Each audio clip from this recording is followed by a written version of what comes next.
ඔව් අපි අද කතා කරන්නේ පුතේ යටත් විජිත පාලනයේ අවසානම මාතෘකාව.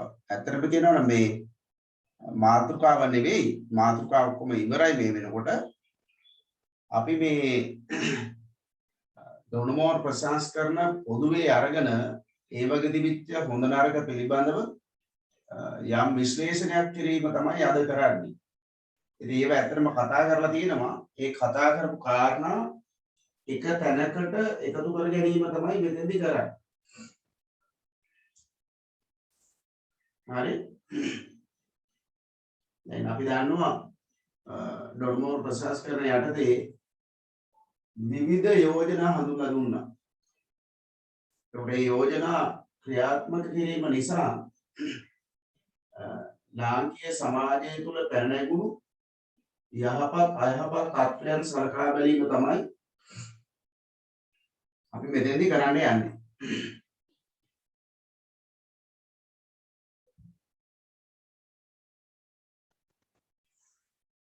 උදාහරණයක් විදිහට ගත්තොත්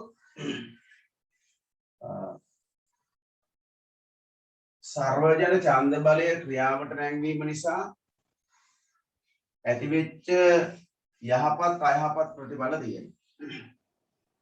විධායක කාර්ය සභා ක්‍රමය නිසා ඇතිවෙච්ච යහපත් අයහපත් ප්‍රතිඵල තියෙනවා. එතකොට අමාත්‍ය මණ්ඩලයේ විදිහට ක්‍රියාත්මක වීම තුළ ඇතිවෙච්ච යහපත් අයහපත් තත්ත්වයන් තියෙනවා. මේ සමස්තයම අරගෙන මේ සියල්ලම එකතු කරගෙන අපිට පුළුවන් කතා කරන්න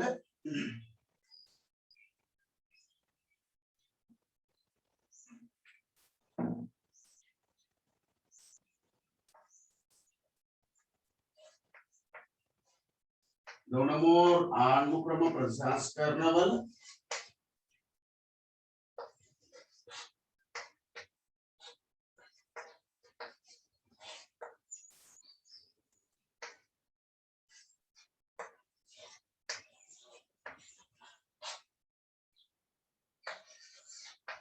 දක්නට ලැබෙන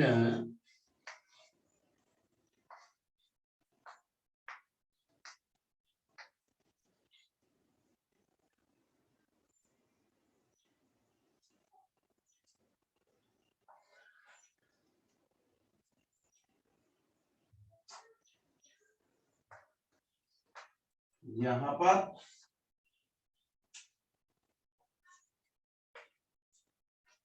සහ අයහපත් ලක්ෂණ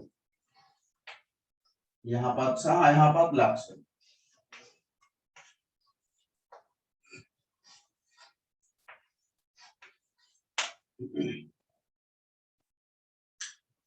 ඔයාලගෙන් අහන්නත් පුළුවන් විභාගයට දොණුමෝර ආණ්ඩු ක්‍රම ප්‍රසංස්කරණය තුල දැකගත හැකි යහපත් සහ අයහපත් ලක්ෂණ මොනවාදයි පෙන්වා දෙන්න.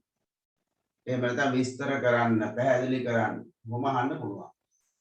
ඉතින් ඒ නිසා අපි මේ සමස්ත අපි කතා කරපු සියල්ලම එකතු කරගෙන මේ ආණ්ඩු ක්‍රමයේ තිබෙන යහපත් සහ අයහපත් ලක්ෂණ පිළිබඳව කතා කරමු. මේ ප්‍රශ්නයකට උත්තරයක් ලියනකොට කොහොමද ලියවෙන්නේ කියන කාරණයක් සැලකිල්ලට අරගෙන අපි කතා කරමු. මාතෘකාව ලියන්න. දොණුමෝර ආණ්ඩු ක්‍රමයේ දක්නට ලැබුණු නේ දොණුමෝර ආණ්ඩු ක්‍රමයේ දක්නට ලැබුණු ලැබෙන නෙමෙයි ලැබුණු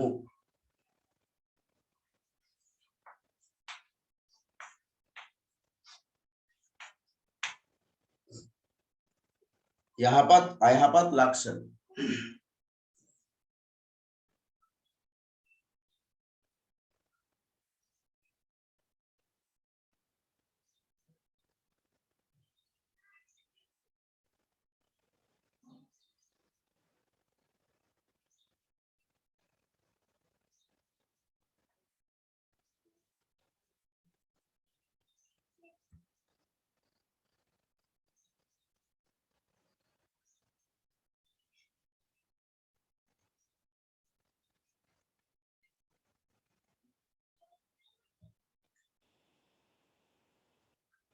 දැන් ඔයාලට කිව්වොත් දොණුමෝර ආණ්ඩු ක්‍රමයේ දක්නට ලැබුණු යහපත් අයහපත් ලක්ෂණ පෙන්වා දෙන්න කියලා. එහෙම නැත්නම් සමහර වෙලාවට අහන්න පුළුවන් ඩොනමෝ ආණ්ඩු ක්‍රමය තුලින් ලාංකීය සමාජය තුල ඇති කරන ලද පරිවර්තනය පැහැදිලි කරන්න. දැන් පරිවර්තනය කියලා ඇහුවොත් නම් බොහෝ දුරට යහපත් ආකාරයට සිද්ධ වෙච්ච පරිවර්තනය ගැන තමයි අපි විස්තර කරන්නේ. හැබැයි පිළිතුරේ නිගමනයේදී අපිට ලියන්න පුළුවන් ඒ යහපත් පරිවර්තනයට අමතරව අයහපත් ප්‍රතිඵලات ලැබුණයි කියලා කෙටියෙන් ලියන්න පුළුවන්. කෙලින්ම යහපත් අයහපත් ලක්ෂණ ලියන්න කියලා කිව්වොත් නම් අපිට යහපත් ලක්ෂණත් විස්තර කරන්න වෙනවා. එහෙම නැත්නම් අයහපත් ලක්ෂණත් විස්තර කරන්න වෙනවා. ඒ කියන්නේ හොඳ නරක දෙකම විස්තරාත්මකව ලියන්න වෙනවා. දැන් මේක ප්‍රශ්නයක් විදිහට ඇහුවොත් එම අපි මේකට ප්‍රවේශයක් ලියන්න ඕනේ. මේ අනිවාර්යෙන් ප්‍රවේශයක් ලියන්න ඕනේ. එහෙනම් ප්‍රවේශයේ විදිහට ලියන්නේ මොකද්ද? මෙතන අහලා තියෙන්නේ ඩොනමෝර් ආණ්ඩු ක්‍රමයේ දක්නට ලැබුණු යහපත් අයහපත් ලක්ෂණ.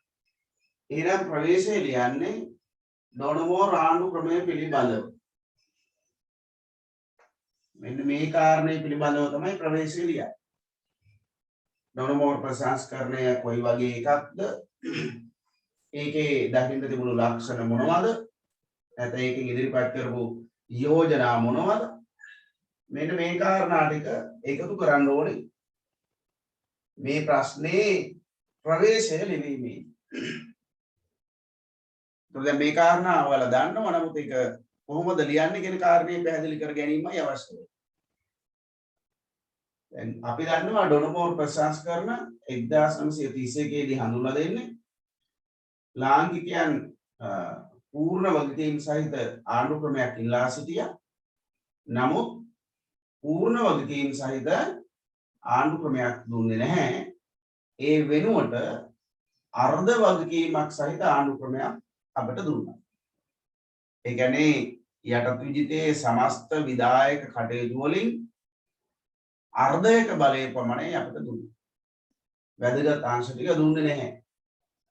රාජ්‍ය පරිපාලනයේ ආරක්ෂක කටයුතු, ඊළඟට විදේශ කටයුතු, මුදල් කටයුතු, අධිකරණ කටයුතු, මෙන්න මේ වගේ දේවල් නීති කටයුතු මෙවුවා අපිට දුන්නේ නැහැ. ඒව ටික ඒගොල්ලන්ගේ අතේ තියාගෙන සුබ සාධන අංශ ටික පමණක් අපිට පවර්ලා දුන්නා. ස්වදේශ කටයුතු, අධ්‍යාපන, සෞඛ්‍ය, කාම්කරු, කර්මාන්ත, වාණිජ්‍ය, පළාත් පාලන නේද? පොදු කටයුතු, ගමනාගමන මෙන්න මේ වගේ අංශ ටික විතරක් අපිට දුන්නා. ඒ නිසා අපි මේ ආණ්ඩු ක්‍රමය හඳුන්වන්නේ අර්ධ වගකීමක් ලබා දුන්නු ආණ්ඩු ක්‍රමයක් විදියට. අර්ධ වගකීම. ඒ කියන්නේ ඔයාලගේ මේ ප්‍රශ්නයක් අහුවොත් මේ යටතේ ලියවෙන්න ඕනේ.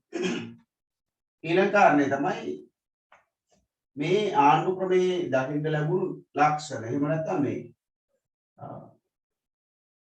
ඒ අය විසින් හඳුන්වා දෙන ලද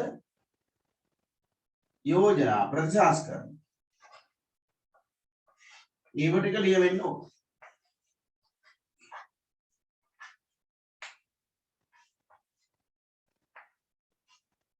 ඒකට හේතුව ඒ ප්‍රතිසංස්කරණ ලියන්න හේතුව ප්‍රතිසංස්කරණ මුල් කරගෙන තමයි පරිවර්තනය සිද්ධ වුනේ. විශේෂයෙන්ම විධායක කාර්ය සභා ක්‍රමයක් හඳුන්වා දී රාජ්‍ය මන්ත්‍රණ සභාව පිහිටුවේ සර්වජන ඡන්ද බලය හඳුන්වා දී අමාත්‍ය මණ්ඩලයක් හඳුන්වා දී වාර්ෂික නියෝජනය අහෝසි කිරීම නේද? ඊළඟට රාජ්‍ය නිලධාරීන් තිදෙනෙක්ව හඳුන්වා දී මෙන්න මේ වගේ කාරණා මුල් කරගෙන මේ ප්‍රතිසංස්කරණ මුල් කරගෙන ඩොනමෝර් ආණ්ඩු ක්‍රමය මගින් යහපත් සහ අයහපත් කියන දෙආකාරයෙන් ප්‍රතිඵල ඇති කෙරුවා. එහෙනම් ඔන්න ඔය හැඳින්වීම ලියවෙන්න ඕනේ. හරි මාතෘකාව ලියාගත්තනේ. ඩොනමෝර් ආණ්ඩු ක්‍රමයේ ලැබුණු යහපත් සහ අයහපත් ලක්ෂණ කියලා නේද? එහෙනම් ලියන්න මෙහෙම. ලාංකික නියෝජිතයන්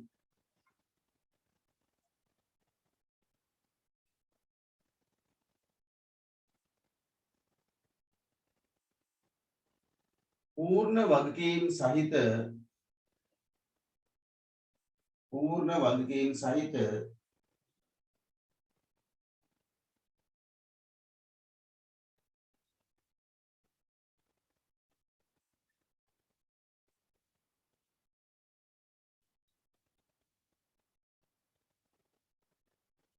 ආණ්ඩු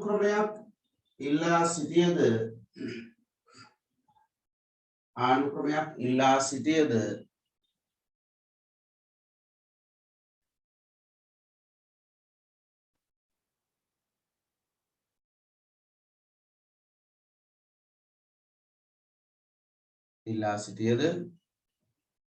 අධිරාජ්‍යවාදී ආණ්ඩුව විසින්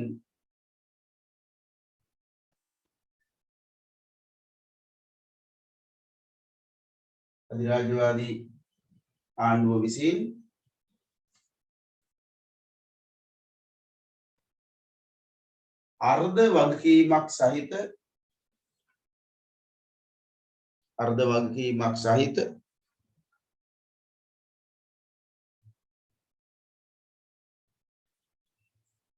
ආණ්ඩු ක්‍රමයක්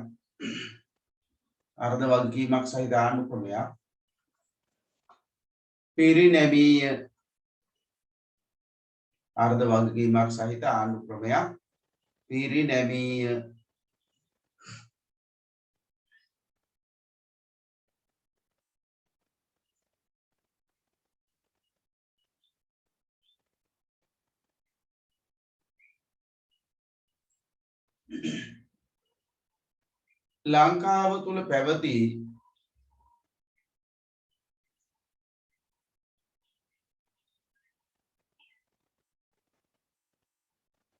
ලංකාව තුළ පැවති බෙදුණු සමාජය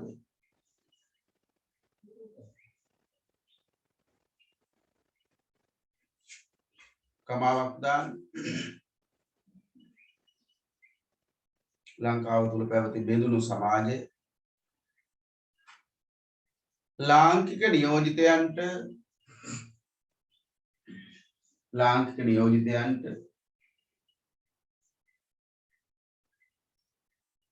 ආණ්ඩුකරණය පිළිබඳව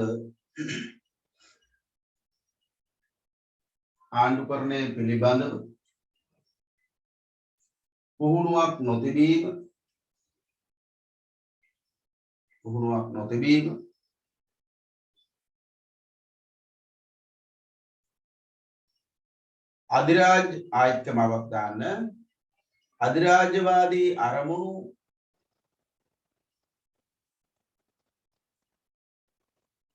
අධිරාජ්‍යවාදී අරමුණු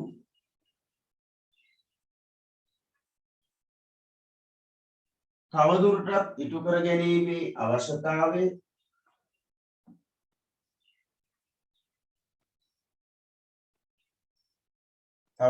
ඉටු කර ගැනීමේ අවශ්‍යතාවය කමාවක් දාන්න ආයේ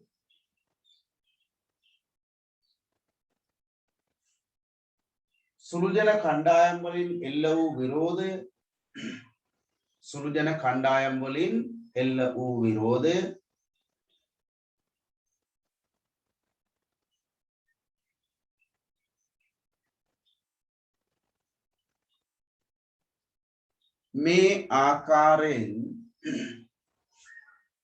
මේ ආකාරයෙන්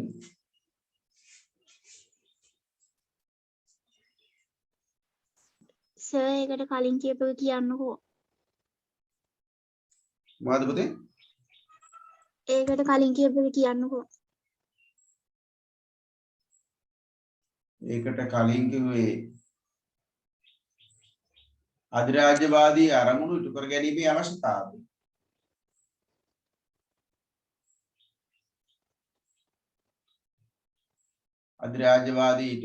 අරමුණු ඉටු කර ගැනීමේ අවශ්‍යතාවය සුළු ජාතීන් තුලින් එල්ල වූ විරෝධය මේ ආකාරයෙන් අර්ධ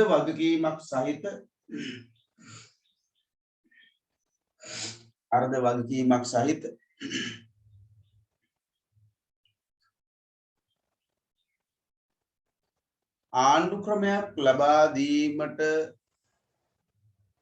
ආණ්ඩු ක්‍රමයක් ලබා දීමට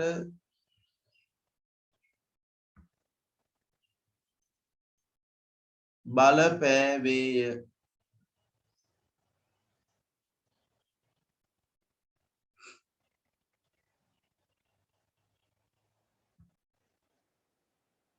හරි.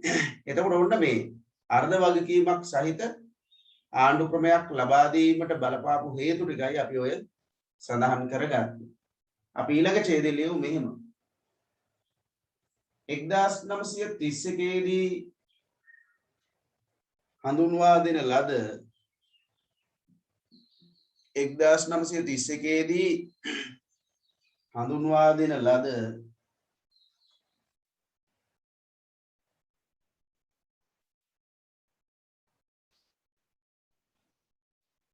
ඩොනමෝර් ප්‍රතිසංස්කරණ තුල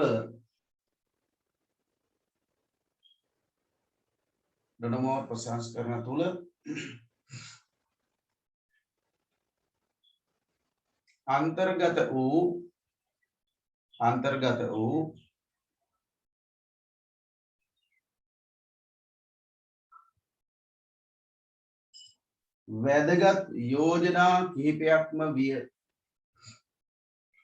වැදගත් යෝජනා කිහිපයක්ම විය.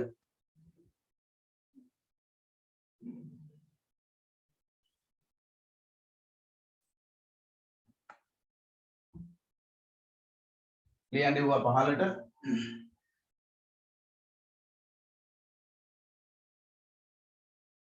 විධායක කාර්ක සභා ක්‍රමයක් හඳුන්වා දීම.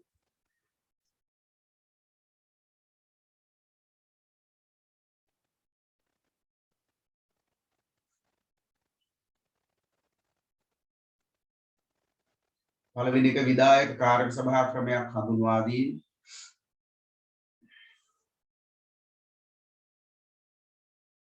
දෙවෙනි එක රාජ්‍ය මන්ත්‍රණ සභාව.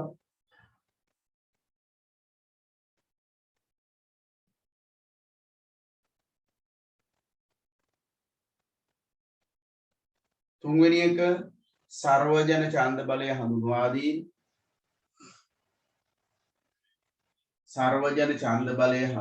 දීම.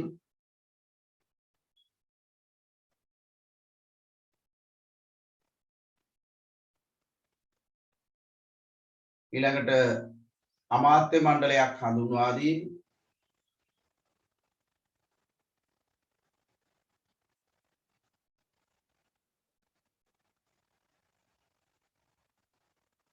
වාර්ගික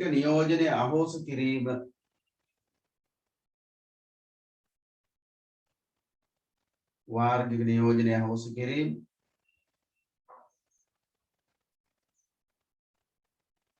ඒ අතර වේ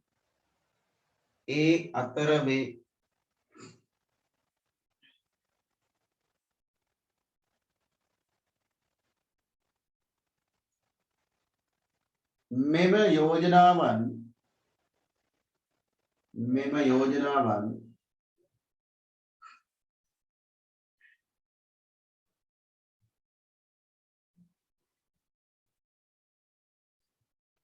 ක්‍රියාවට නැංවීම නිසා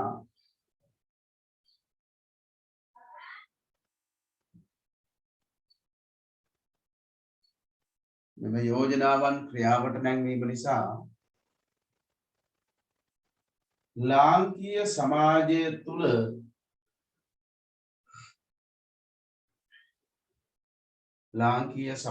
තුළ යහපත් මෙන්ම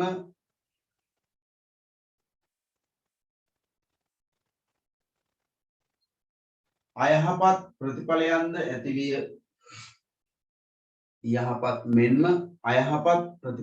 ඇතිවිය.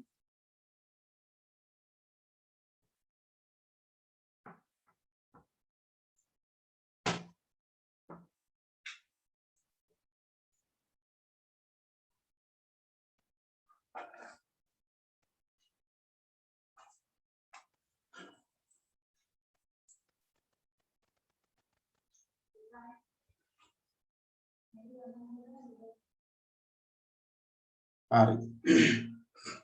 යහපත් මෙන්ම අයහපත් ප්‍රතිඵලයන්ද ඇති මේ කියලා කියනවා. අපි ඉස්සරලා ලියමු යහපත් ප්‍රතිඵල.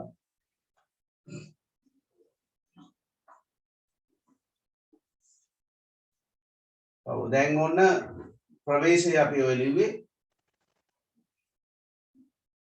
දැන් තමයි අපි මාතෘකාවට යොමු වෙන්නේ. මොනවද? අහලා තියෙන යහපත් අයහපත් ලක්ෂණ. ඒතකොට මේකනේ ප්‍රධානම කාරණේ. මම ඒකයි දැන් රිවිෂන් එකේ ඉගෙන ගන්න ඔබ තමයි. ප්‍රශ්නයක් අහපුවාම ඒ ප්‍රශ්නෙට අපි කොහොමද පිළිතුරක් ලියන්නේ? ඒතකොට දැන් අපි ප්‍රවේශය ලිව්වා. ආනුක්‍රමය පිළිබඳව හැඳින්වීම සහ මේ යහපත් අයහපත් තත්ත්වයන් නිර්මාණය වීමට බලපාන ලද යෝජනා. දැන් අපි කාරණේ ප්‍රශ්නේ අහලා තියෙන කාරණේ විස්තර කරන්නයි යන්නේ. යහපත් අයහපත් ලක්ෂණ. ඒක අවසානයේ මේකේ නිගමනයක් දෙන්නත් ඕන. හරි. දැන් අපි බලමු මොකද්ද මේකේ තියෙන යහපත් අයහපත් ලක්ෂණ. ඒ අතරින් අපි ඉස්සරලාම කතා කරනවා යහපත් ලක්ෂණ නැත්නම් යහපත් ප්‍රතිඵල. ලියන්න පොඩි ශීර්ෂයක් යහපත් ප්‍රතිඵල නැත්නම් යහපත් ලක්ෂණ.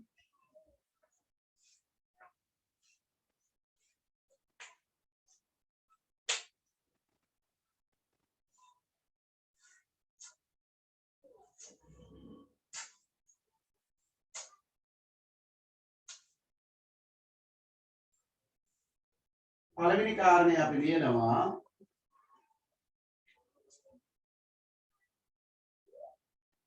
ලාංකික නියෝජිතයන්ට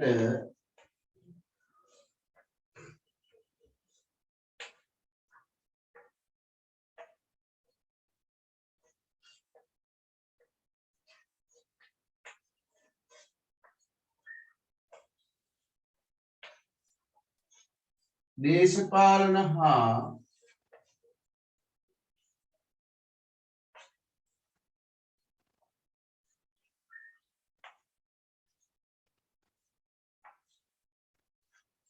පරිපාලන කටයුතු පිළිබඳ දේශපාලන හා පරිපාලන කටයුතු පිළිබඳ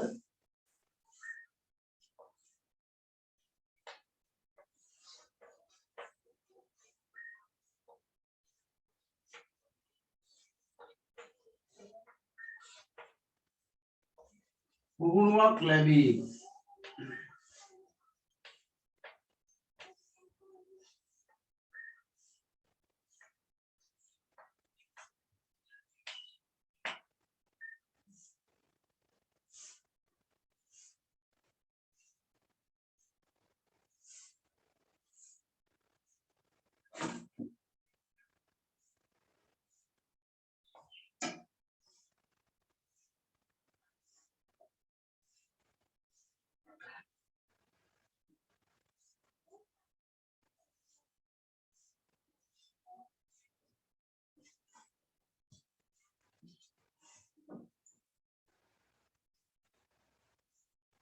දේශපාලන හා පරිපාලන කටයුතු පිළිබඳ පුහුණුවක් ලැබීම. දැන් මේක ඇත්තටම මම කියන්න අවශ්‍යතාවයක් නැහැ. මොකද මේ ඉස්සෙල්ලා අපි මේ කාරණය කතා කරා. හරි.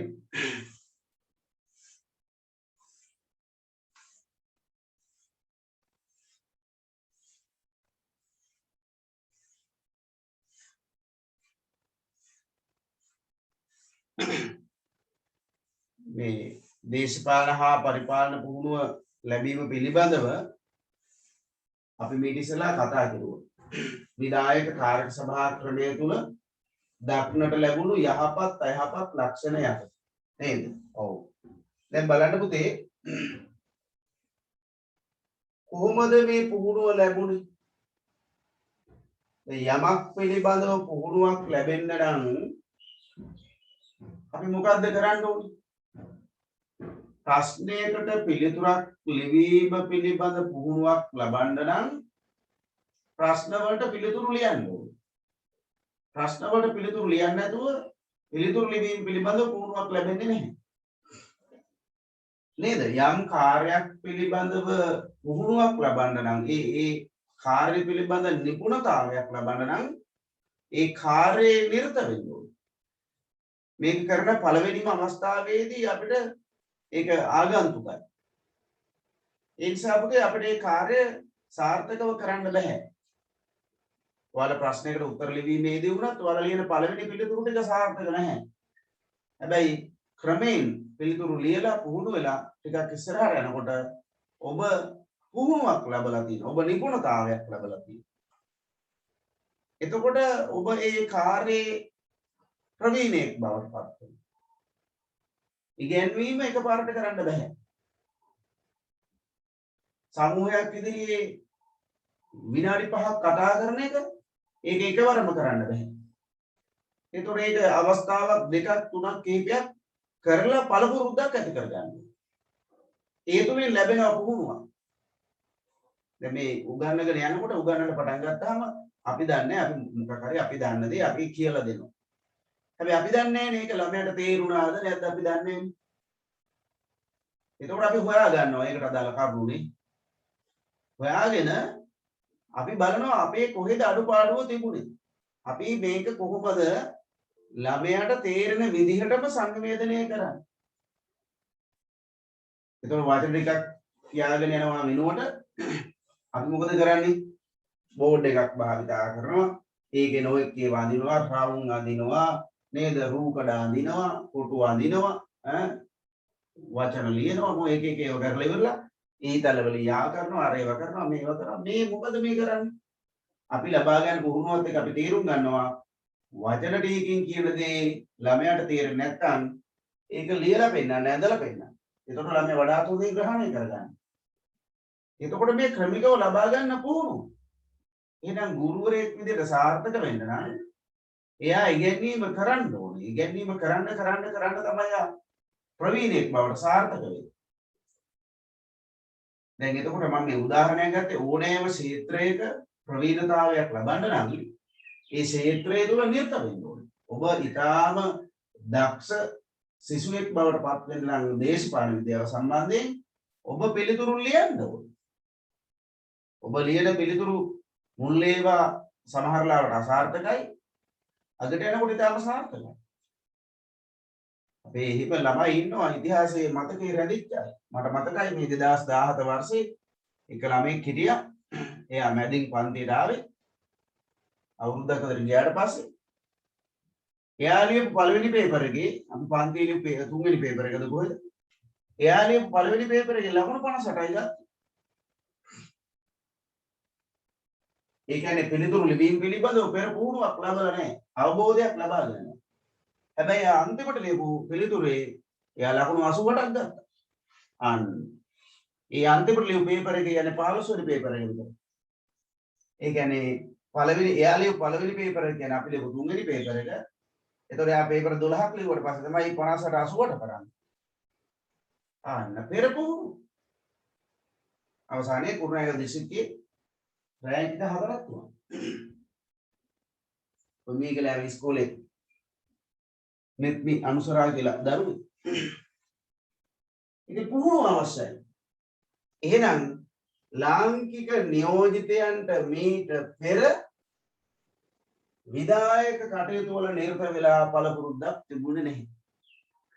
පළවෙනි වතාවට තමයි පුතේ විධායක කටයුතු අපිට දුන්නේ. ඒ කියන්නේ ලාංකිකයන්ට විධායක කටයුතු වල නිරත වීමට අවස්ථාවක් දුන්නේ පළවෙනි වතාවට. විධායක කාර්ක සභා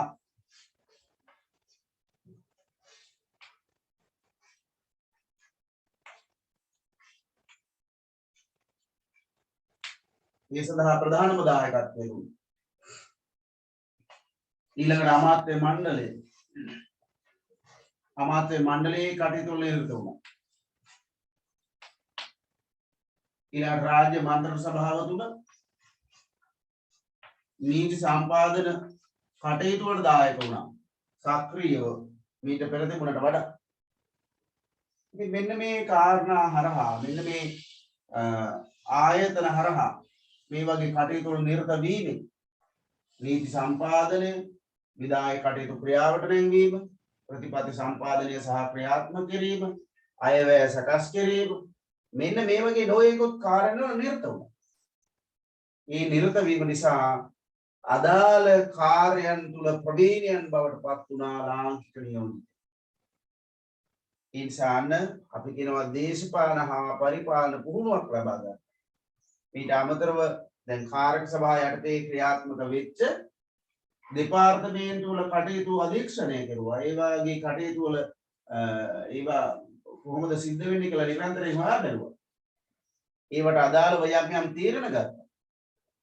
මේ ක්‍රියාවලිය මුල් කාලීනව සාර්ථක වුණේ නැහැ. මුල් කාලීනව කාර්ය සභාව තුලවත් අමාත්‍ය මණ්ඩලය තුලවත් රාජ්‍ය මන්ත්‍රී සභාව තුලවත් වඩාත් හොඳ ක්‍රියාකාරීත්වයක් දකින්න ලැබුණේ නැහැ. හැබැයි 1940න් පස්සේ කාලේ ක්‍රියාකාරීත්වය වඩාත් යහපත් අතට හැරුණා. එහෙම යහපත් අතට හැරෙන්න බලපාපු ප්‍රධාන කාරණයක් තමයි බලන්නකො 1931 දී හඳුන්වලා දෙන්නේ. 1940න් පස්සේ යහපත් දිශාවට හැරෙන්න අවුරුදු 9ක් ගත වෙනවා. ඒ කියන්නේ මේ අවුරුදු 9ක කාලය තුල ලබාගත් අත්දැකීම් එක සාධකයක් බවට පත් වෙලා දිනවා. මේ ක්‍රියාකාරීත්වය යහපත් වෙන්නේ නම් අර ලබාගත් පුහුණුවයි හේතු වෙලා තියෙනවා. පැහැදිලිද? right. එහෙනම් ඔන්න අපි ලියමු පළවෙනි කාරණය. 1931කට පෙර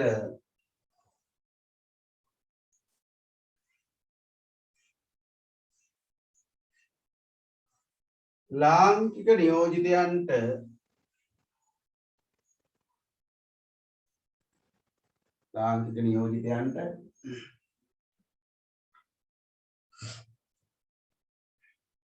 විධායක වගකීම් පැවරුණේ නැත.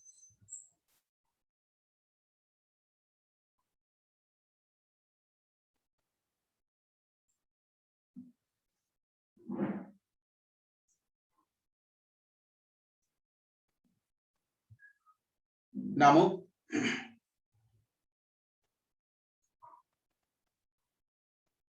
ඩොනමෝර් ප්‍රතිසංස්කරණ යටතේ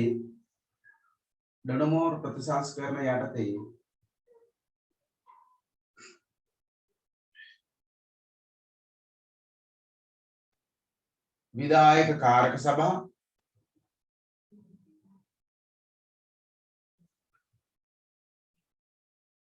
අමාත්‍ය මණ්ඩලය විධායක කාරක සභා ක්‍රමාවක් අමාත්‍ය මණ්ඩලය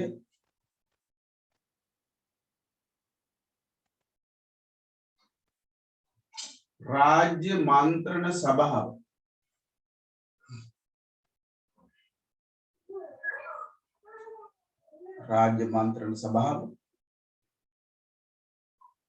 යන ආයතන මාර්ගයෙන්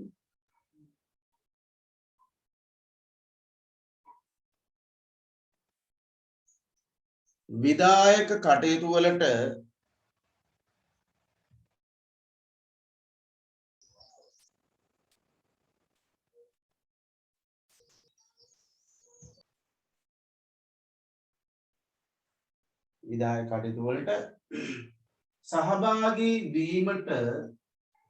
සහභාගී වීමට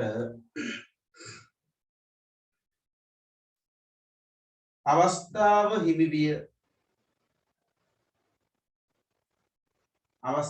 හිමි විය.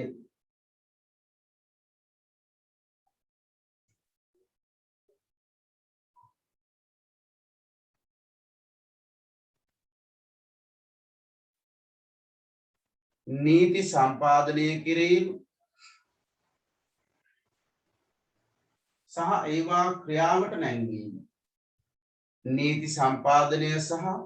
ඒවා ක්‍රියාවට නැංවීම. කමාවක් දාන්න. वार्षिक अयव्यय सැකසීම वार्षिक अयव्यय सැකසීම මොකද්ද සර් කිව්වේ නීති සම්පාදනය කිරීම? නීති සම්පාදනය කිරීම සහ ඒවා ක්‍රියාවට නැංවීම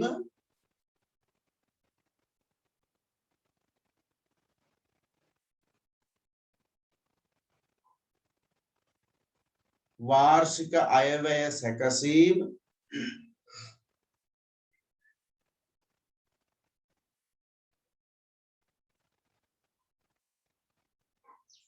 वार्षिक अयव्यय सැකසීම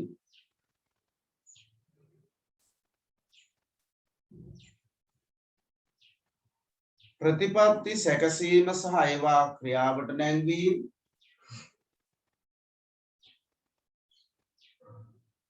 प्रतिपत्ति සැකසීම සහ ඒවා ක්‍රියාවට නැංවීම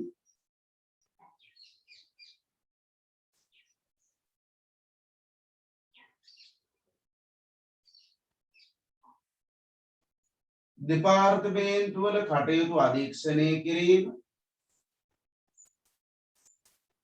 දෙපාර්තමේන්තුවල කටයුතු අධීක්ෂණය කිරීම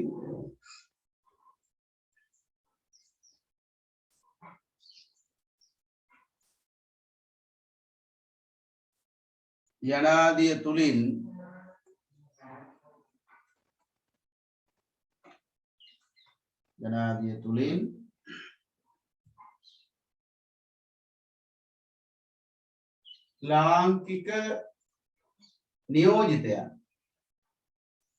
ලාංකික නියෝජිතයන්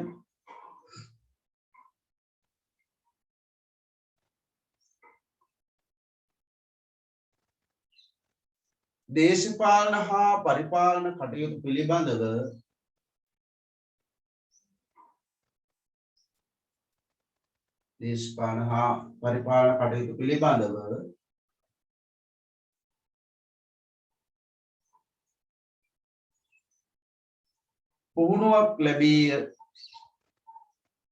පුහුණුවක් ලැබී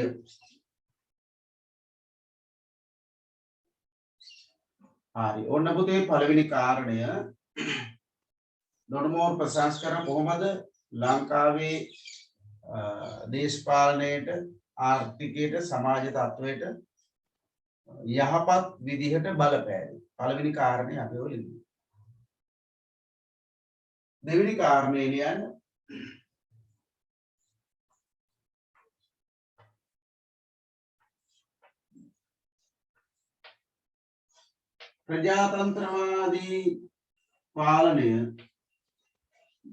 प्रजातंत्रवादी पालनය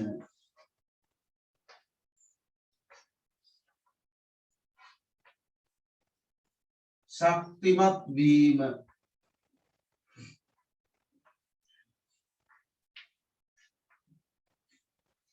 प्रजातंत्रवादी पालनය ශක්තිමත් වීම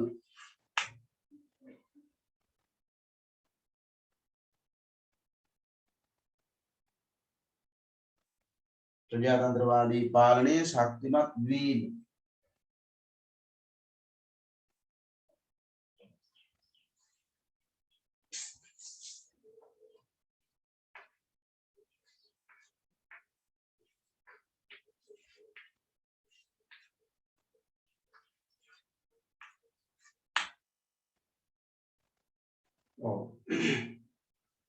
දැන් මේ කාරණේ ගත්තොත් ඔයාලා සාකච්ඡා කෙරුවා පශ්චාත් යටත් විජිත රාජ්‍ය කියලා සංකල්පයක් තුන්වෙනි පාඩමේදී.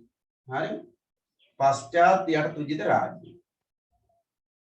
දැන් එතකොට ලංකාවත් පුතේ පශ්චාත් යටත් විජිත රාජ්‍යයක් නේ. අපි මේ මාතෘකාවේදී කතා කරුවා බොහෝ රටවල් නිදහසින් පසුව ප්‍රජාතන්ත්‍රවාදී මාවතට පිවිසුනේ නැහැ. ප්‍රජාතන්ත්‍රවාදය තමන්ගේ දේශපාලන මාවත විදිහට තෝරගන්නවා වෙනුවට ඒකාධිපතිවාදය එහෙම නැත්නම් මේ අධික බලය භුක්ති විඳීමේ තැනකට මේ රටවල් ගමන් කරුවා. හරි. නමුත් ලංකාවේ එහෙම වුණේ නැහැ. පැහැදිලිද? ලංකාව පුතේ එහෙම වුණේ නැහැ.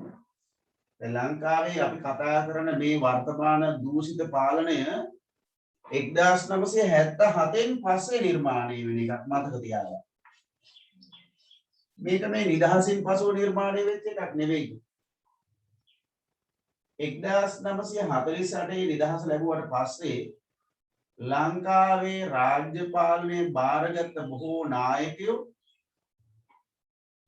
අසීමිත විදිහට බලය භුක්ති විඳින්න කිසිම අවස්ථාවක පෙළඹුණේ නැහැ. ඒ විතරක් නෙමෙයි තමන් සතුව තිබිච්ච දේපල පවා රටේ සාමාන්‍ය ජනතාවට බෙදලා දුන්නා. විශේෂයෙන්ම ඔය ජෝන් කොතලාවල ඊළඟට SWRD බණ්ඩාරනායක මහත්මයා, කොතලාවල මහත්මයා, ඊළඟට කවුද DS සේනානායක, W සේනානායක මහත්මයා, සිරිමාව බණ්ඩාරනායක මහත්මිය. ඒ අය කිසිම අවස්ථාවක මේ තමන් ලබාගත් බලය හරහා අසීමිත ලෙස ධනය රැස් කරගන්න පෙළඹුණේ නැහැ. W දහනායක කියලා മന്ത്രിවරයෙක් අගමැති ධූරයටපත් වෙනවා 1959 බණ්ඩාරනායක මහත්තයා මේ ගියාට පස්සේ කෝච්චියෙන් තමයි ගෙදර ගිහිල්ලා තියෙන්නේ.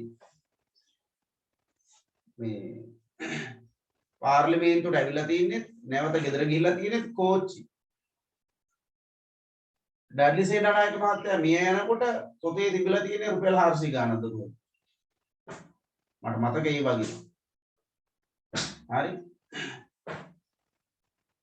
සිරිමාව බණ්ඩාරනායක මහත්මිය එයාගේ පරම්පරාවෙන් ආපු එයාගේ මහත්තයාගේ පරම්පරාවෙනුයි එයාගේ පරම්පරාවෙනුයි අවුරුදු 100 ගානකට පෙර ඉඳන් ආපු ලැබිච්ච දේපල අක්කර 3000ක විතර ප්‍රමාණයක් අක්කර 250ක් දූල දෙන්නටයි පුතාටයි තමන්ටයි වේදුරාටද කාටද උන්න වගේ කීප දෙනෙකුටයි තියාගෙන එයාත් එයාගේ නිවසේ වුණු මේ මෙහෙකාර සේවයේ දීච්ච ඒ අයට වැඩ කරපු අයට තියාගෙන ඉතින් ඔක්කොම සාමාන්‍ය ජනතාවට බෙදලා දීලා තියෙනවා.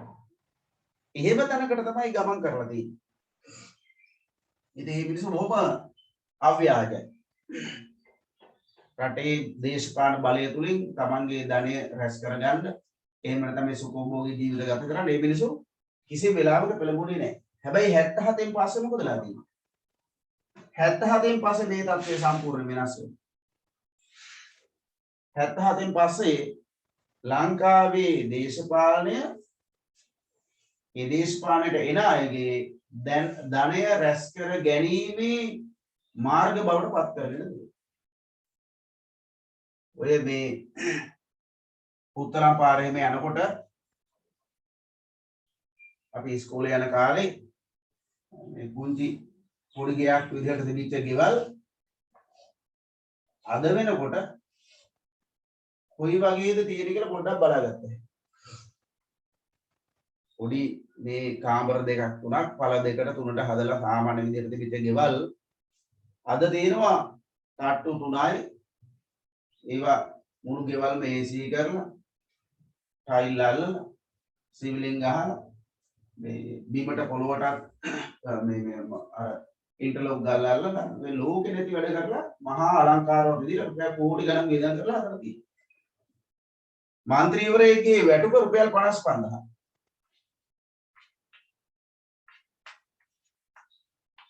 පාර්ලිමේන්තු මන්ත්‍රීවරයෙක්ගේ වැටුප රුපියල් 55000. කොහොමද රුපියල් 55000ක වැටුපක් කරගෙන ඉව කරන්නේ? ඉව කරන්න බෑනේ නේ. දේශපාලනයට එනකොට කිසිම දෙයක්ලක් නොතිබුණු මිනිස්සු. ඔය වරාය ඇමති කියලා ඉන්න කෙනා මම දවසකුත් ඔයාලට කිව්වා. අපි ඔය කැම්පස් එකේ ෆස්ට් ඉයර් එකේ හෑන්ඩ් බිල් බෙදන්න යනකොට මේ පළ දෙක ගෙදරක මේ නිකන් බතික් සර මැදගෙන බිම පිළේ වාඩි වෙලා හිටිය මිනිස්සයා. මේ මෑතකදී නඩුවක් වටුණා. රුපියල් මිලියන 440ක්ද කොහෙද? රුපියල් මිලියන වෙනවා. මිලියන 440ක් උපයාගත් ආකාරය ඔප්පු කරන්න බැරුව අල්ලසෝ දූෂණ කොමිසමේ නඩු පවරලා තියෙනවා. ඊයේ පෙරේදා අනාවරණය වුණා එක්කෙනෙක්ගේ ගිණුමක විදේශ ගිණුමක අනාවරණය නොවූ මුදල් ලෝකයට හොර රහසේ රට ලංකාවට හොර රහසේ පවත්වන එකේ මුදල ඩොලර් මිලියන 160යි. ඩොලර් මිලියන 160ක් කියලා කියන්නේ රුපියල් මිලියන 162 වැඩි කරපුවම 320යි රුපියල් මිලියන 3,20,000යි. ඒ කියන්නේ කෝටි වලින් බැලුවොත් රුපියල් කෝටි 3,200යි. රුපියල් කෝටි 3,200යි. රුපියල් කෝටි 3,200ක් තියෙනවා අනාවරණය නොවු මුදල් පිටරට බැංකුවල තැන්පත් කරලා එක එක දේපල අරගෙන ඒ වගේ වටිනාකම රුපියල් කෝටි 3,200යි. නේද? ඔය පැන්ඩෝරා පේපර්ස් කියන ඔය අනාවරණය වුනේ නිරූපමා රාජපක්ෂගේ දේපල විදිහට තියෙනවා නේ. එතකොට 74ට පෙර දේශපාලකයෝ ඒ තමන්ගේ දේපල ජනතාවට බෙදලා දෙනකොට මේ අය මොකද කරලා තියෙන්නේ? ජනතාවගේ දේපල සූරා කාලා තියෙනවා. හොරකම් කරලා තියෙනවා. 77න් පස්සේ ලංකාවේ දේශපාලනයේ අන්ත දූෂිත තත්ත්වයකට පත් වුණා. මම මේ කියන්න හදපු කාරණා. එතකොට ප්‍රජාතන්ත්‍රවාදී පාලනය ශක්තිමත් වෙනවා ලංකාවේ නිදහසින් පස්සේ. කොහොමද එහෙම වුනේ? එහෙම වෙන්න බලපෑවේ ඩොනමෝර් ප්‍රසංස්කරණය. කාර්ක සභාව තුල තීරණ ගත්තේ කොහොමද? කාර්ක සභාවේ 7ත් 9ත් අතර සංඛ්‍යාවක් තිබුණා. ඒ සංඛ්‍යාවේ බහුතර කැමැත්තෙන් තමයි හැම වෙලාවෙම තීරණ ගත්තේ. එක්ක 7ක් නම් 4ක් 9ක් නම් 5ක්. බහුතරයේ කැමැත්තෙන් තීරණ ගත්තා. 1931 ඉඳන් ඡන්ද බලය ක්‍රියාත්මක වුණා. එතකොට ජනතාව පෙළඹුණා මේ ඡන්ද බලයේ මාර්ගයෙන් නියෝජිතයන් තෝරන්න. රාජ්‍ය මන්ත්‍රක සභාව තුළ නීති සම්පාදනය වුණේ බහුතරයේ කැමැත්තෙන් පොදු එකඟතාවයකින්. හරි. කිසිම අවස්ථාවක මේ ආණ්ඩු ක්‍රමය තුළ තනි පුද්ගලයෙකුට බලයෙන් ගොඩනැගෙන ආකාරයට නිර්මාණය වෙලා තිබුණේ නැහැ. කාර්ය සභාව තුළ සභාපතිවරයාටවත් විශේෂ බලයක් හිමි වුණේ නැහැ. එතකොට එයාට සිද්ධ වුණා හැම වෙලාවෙම බහුතරයේ කැමැත්තට අනුව තීරණ ගන්න. ඉතින් කාර්ය සභාවන් තුළ බහුතර කැමැත්ත අනුව තීරණ ගැනීම, අමාත්‍ය මණ්ඩලය තුළ බහුතර කැමැත්ත අනුව තීරණ ගැනීම, අනිකුත් සුළු මතධාරී කණ්ඩායම් වල අදහස් වලට කන් දීම, ඊළඟට රාජ්‍ය මන්ත්‍ර සභාව තුළ බහුතර කැමැත්තෙන් නීති සම්පාදනය කිරීම, මේ ක්‍රියාවලිය හරහා ප්‍රජාතන්ත්‍රවාදී පසුබිමක් රට තුළ නිර්මාණය වෙනවා. ඒ විතරක් නෙමේ සර්වජන ඡන්ද බලය හිමිවීමත් එක්ක ජනතාව තමන්ගේ ඡන්ද බලය භාවිතා කරලා ජනතාවට කැමති පාලකයන් නැත්නම් නියෝජිතයන් තෝරාපත් කරන්න පටන් ගන්නවා. ඊළඟට ජනතාවගේ ඡන්දයෙන් පත් වෙන නියෝජිතයෝ ජනතාවට වගකීමේ ක්‍රමයකට හුරු වුණා.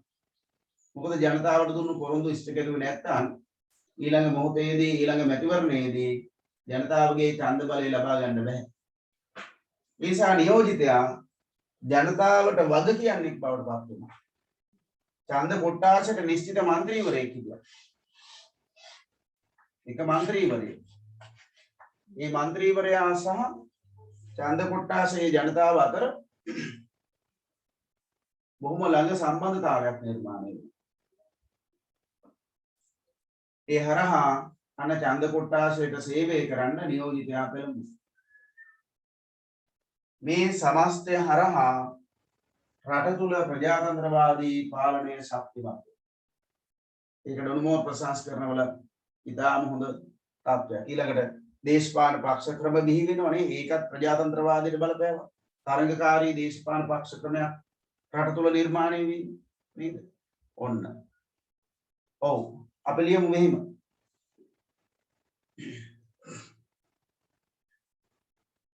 ඩොනමෝර් ප්‍රතිසංස්කරණ මගින් ඩොනමෝර් ප්‍රතිසංස්කරණ මගින් හඳුන්වා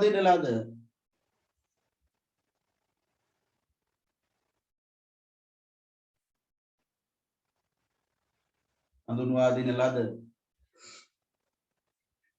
විධායක කාර්ක සභාව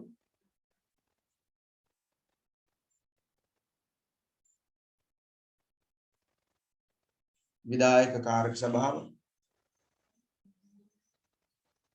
අමාත්‍ය මණ්ඩලය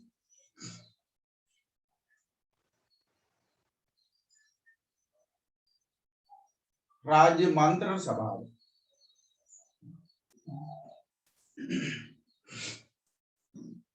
राज्य मंत्रण सभा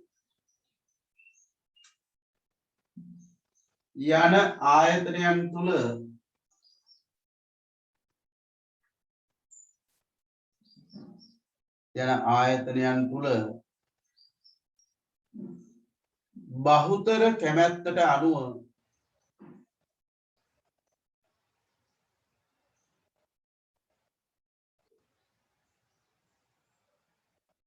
තීරණ ගැනීමට සිදුවිය බහුතර කැමැත්තට අනුව තීරණ ගැනීමට සිදුවිය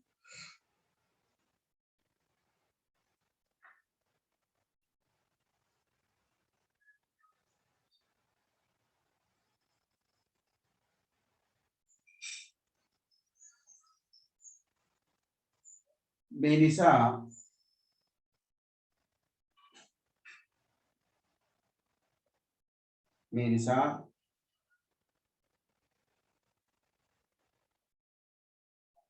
තනි පුද්ගලයෙකුගේ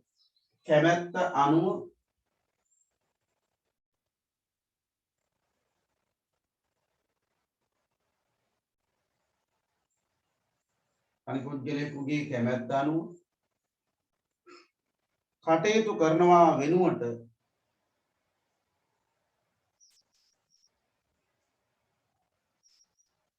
කටයුතු කරනවා වෙනුවට බහුතරයේ කැමැත්ත අනුව කටයුතු කිරීමට සිදුවිය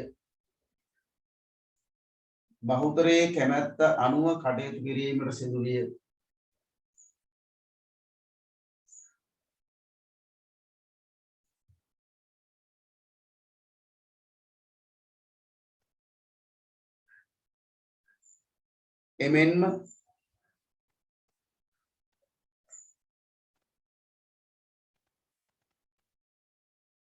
සර්වජන ඡන්ද බලයෙන්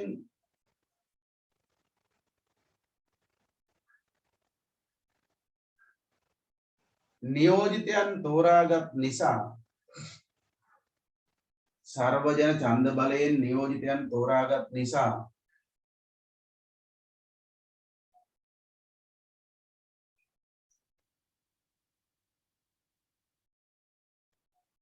නියෝජිතයන්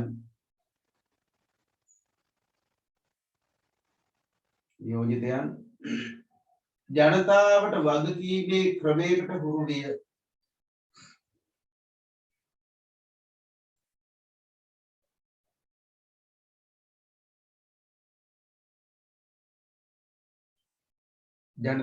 වගකීමේ ක්‍රමයකට හුරු විය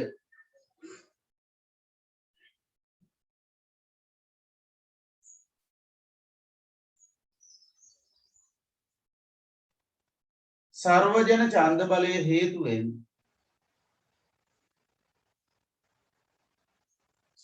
ඡන්ද බලය හේතුවෙන්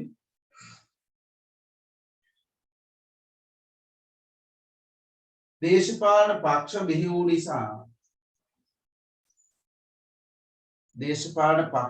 නිසා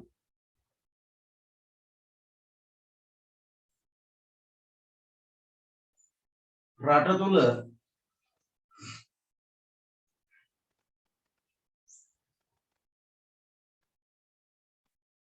තරඟකාරී දේශපාලන පක්ෂ ක්‍රමයක් නිර්මාණය විය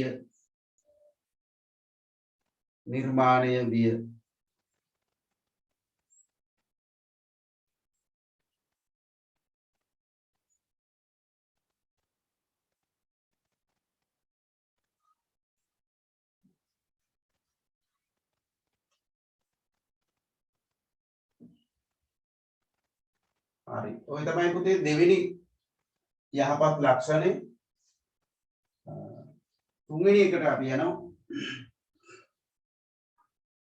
තුන්වෙනි යහපත් ලක්ෂණය ලියන්න.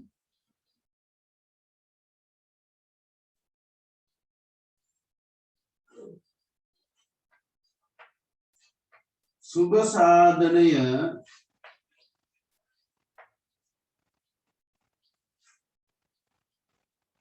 දියුණු වීම. සුභ සාධනය දියුණු වීම.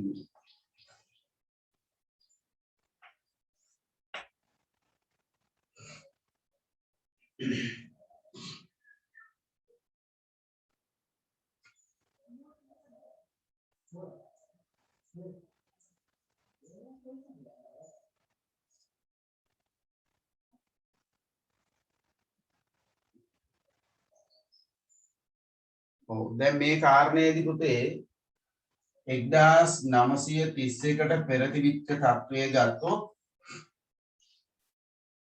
රටේ නිර්ධන පිරිසට ඉතාම අහිතකර වුණා. ඇයි එහෙම කියන්නේ? 1833 දී හඳුන්වලා දුන්නේ ධනවාදී ප්‍රතිසංස්කරණ සමූහය. ඒ කියන්නේ වෙළඳ පන්තියක් නිර්මාණය කිරීම නැත්නම් ව්‍යවසායික පන්තියක් නිර්මාණය කිරීම තමයි අභිප්‍රාය බවට පත් වෙන්නේ. ඒකේ ප්‍රතිඵලය රට තුල ධනපති පන්තියක් නිර්මාණය වෙනවා. සුළුතරයක් ඒ අය ඒගොල්ලෝ නාගරිකව ජීවත් වෙනවා.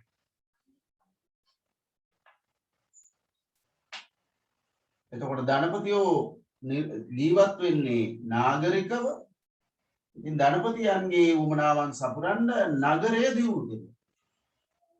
දියුණුනේ නගරේ පමණයි. අධිරාජ්‍යවාදී ආණ්ඩුවට උමනා වුණේ තමන්ගේ අරමුණු ඉෂ්ට කරගන්නවා මිසක් මේ රටේ තියෙන මේ දුප්පත් පොසත් පරතරය අවම කිරීම නෙමෙයි.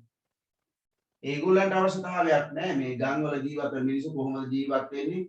ඒ මිනිසුන්ගේ දියුණුව වෙන්නේ මොනවද කරන්න ඕනේ? මේ මොනවත් වඩ උපනාවක් උනේ නැහැ. ඒගොල්ලන්ගේ එකම අභිප්‍රාය බවට පත් උනේ රට තුල වාණිජ භෝග වගා ව්‍යාප්ත කරලා මේ රටෙන් හැකිතා ධනයක් තමන්ගේ මව් රටට අරගෙන යන්නේ. ඒ නිසා ඒගොල්ලෝ තමන් ඉලක්ක කරගත්ත ප්‍රදේශ පමණයි දියුණු වෙන්නේ. නේද? කොළඹ ඉඳන් ගාල්ලට පාරක් හැදුවා. කොළඹ ඉඳන් මහනුවරට පාරක් හැදුවා. ඇයි ඒගොල්ලන්ගේ අර නිෂ්පාදන ටික කොළඹ වරායට ගෙන්න ගන්න පහසු වීම සඳහා. ඒගොල්ලෝ තමන්ගේ වාණිජ භෝග වගා ව්‍යාප්ත කරුවේ ගාල්ල, මාතර, රත්නපුර, බදුල්ල, මහනුවර, නුවරඑළිය, මාතලේ නේද? කළුතර මෙන්න මේ වගේ දිස්ත්‍රික්ක කේන්ද්‍ර කරගෙන කෑගල්ල රත්නපුරනේ. ඒ දිස්ත්‍රික්ක කේන්ද්‍ර කරගෙන තමයි ඒගොල්ලන්ගේ වාණිජ භෝග වගා ව්‍යාප්ත කරන්නේ. ඒගොල්ලෝ මොනවද මුල් කාලීනව කෝපි වගා ඊට පස්සේ මොනවාද කොකෝවා සින්කෝනා තේ ඔහොමනේ ආවේ. එතකොට ඒවා වවන්න පුළුවන් සුදුසු පරිසර තමයි අර ප්‍රදේශවල තිබුණේ. අධික වර්ෂාපතනය, සීතල දේශගුණ ඒවා අවශ්‍යයි ඒ භෝගවල. ඉතින් මේගොල්ලෝ මේ වැවිලි භෝග වගා කරුවේ ඔය කියන දිස්ත්‍රික්කවල. මේ දිස්ත්‍රික්කවල නිෂ්පාදනය කරපු මේ වාණිජ භෝගවල අස්වැන්න ඒගොල්ලෝ නිෂ්පාදන බවට පත් කරලා කොළඹට ගෙනල්ලා කොළඹින් යුරෝපයට ප්‍රවාහනය කරනවා. නැවගත කරනවා. ඉතින් ඊට සුදුසු මාර්ග පද්ධතියක් තමයි ගාල්ල සිට කොළඹට මහනුවර සිට කොළඹට සකස් කෙරේ. ත්‍රිකුණාමලයට එකක් ඇදුවා ඒගොල්ලන්ගේ අර උපාය මාර්ගික අවශ්‍යතාවය නිසා. ත්‍රිකුණාමලේ වරායක් තිබුණානේ. ඒ වරාය කේන්ද්‍ර කරගෙන තමයි ඒ පාර හැදුවේ. එතකොට මේ විදිහට ඔය කියන මාර්ග හරහා ගොඩ නැගුණු නගර ටික විතරක් දිනුනේ. අර ලංකාවේ බිහි වෙච්ච ධනපති පන්තියේ ජීවත් වුණේ ඒ නගරවල. ඒතර කුෂ්කාර්මික ජනතාව පිළිබඳව හෙව්වේ නැහැ. ඒ නිසා ඒ ජනතාව ඊටාම දුප්පත් බොහොම නරක ජීවිතයක් ගත කළා. ඒ අය තුල බෝ වෙන රෝග වැඩි, ජීවත් වෙන්න ප්‍රමාණවත් තත්ත්වයක් නැහැ. ඒගොල්ලන්ට අධ්‍යාපනයක් ලැබෙන්නේ. ඒ කාලේ අධ්‍යාපන සම්පූර්ණ මුදල් මත තීරණය වුණේ නේ.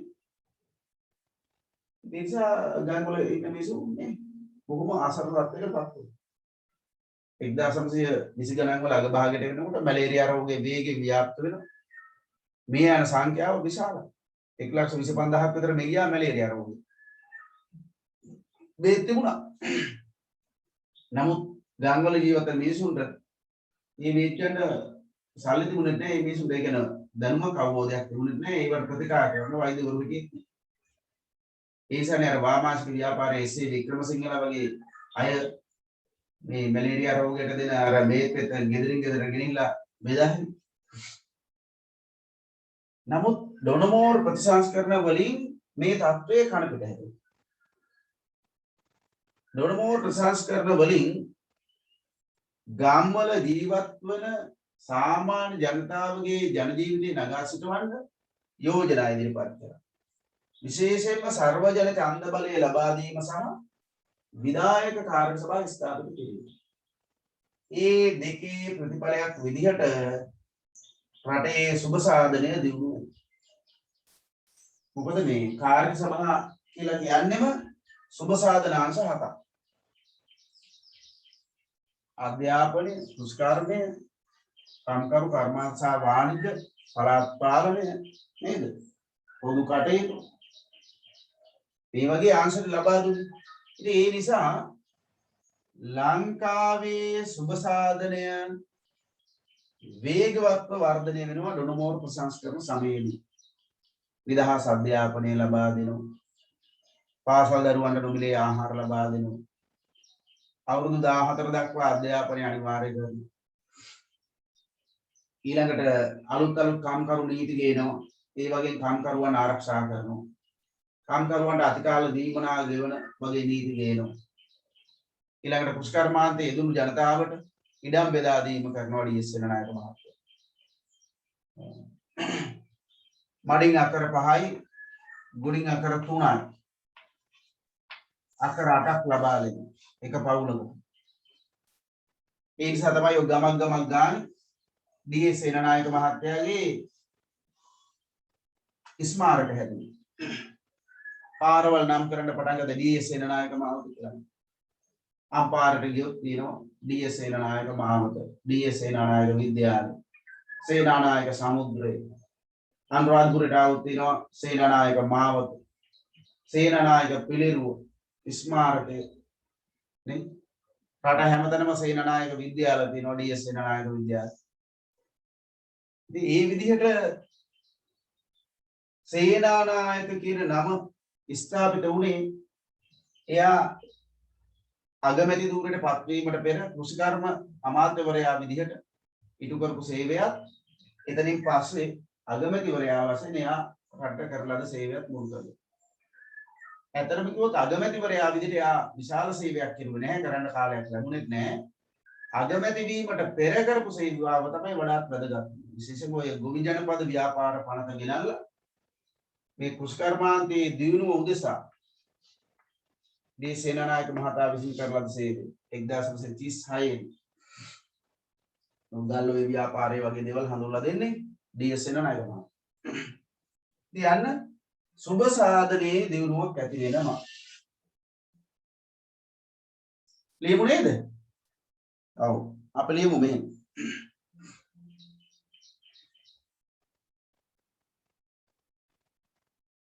ඩොනමෝර් ප්‍රතිසංස්කරණ මගින්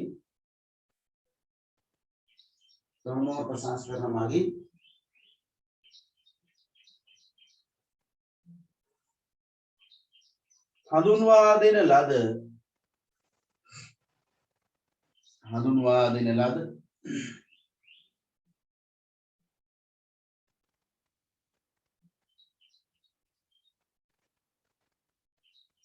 විධායක කාර්ය සභා ක්‍රමය සහ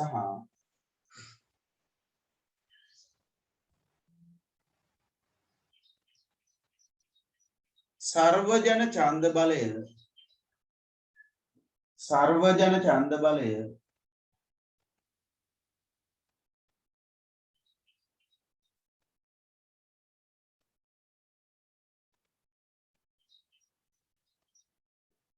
මෙරට සුබ සාධනය වර්ධනය වීමට හේතු විය.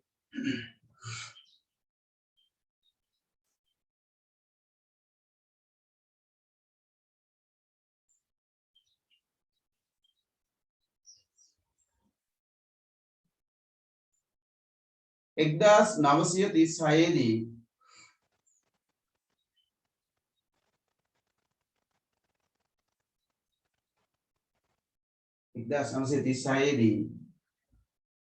සම්මත කරන ලද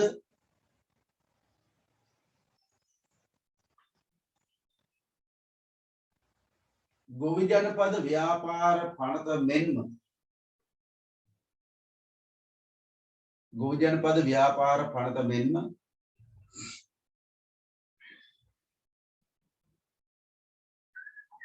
එක්දාස් නවසිය හතලිස් හතරේදී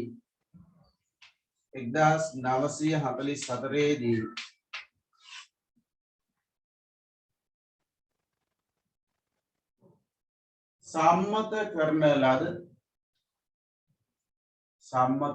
ලද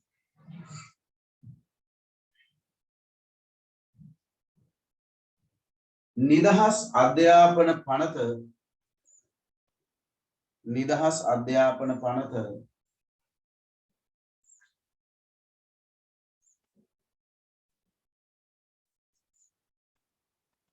මෙරට සුබ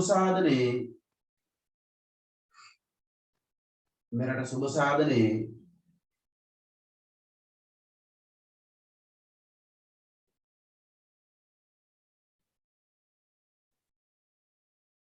අතිශය වැදගත් අවස්ථාවන් විය.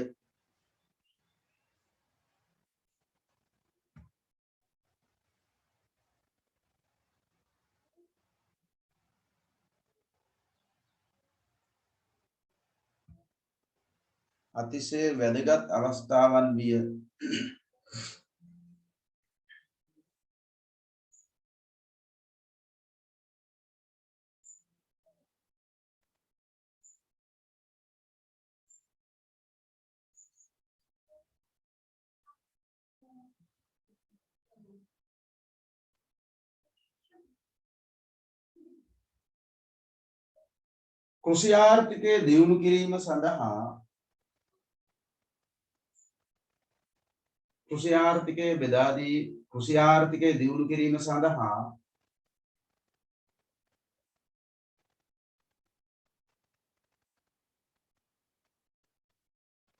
ග්‍රාමීය ජනතාවට ඉඩම් ලබා දීම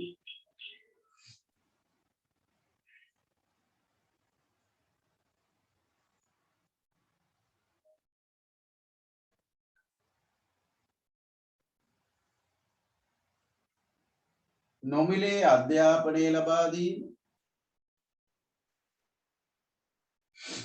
අධ්‍යාපනය ලබා දීම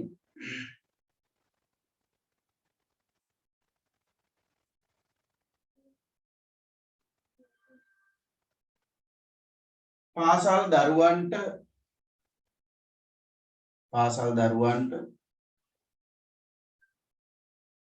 නොමිලේ දිවා ආහාරය ලබා දීම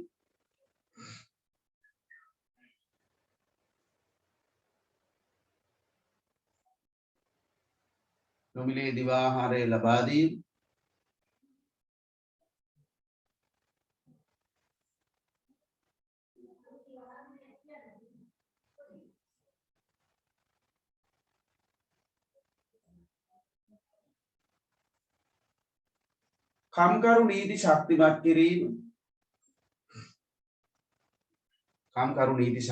කිරීම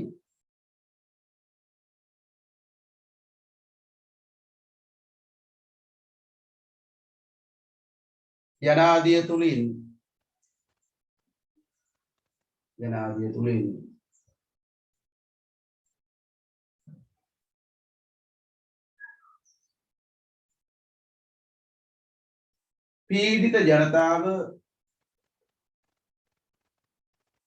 පීඩිත ජනතාව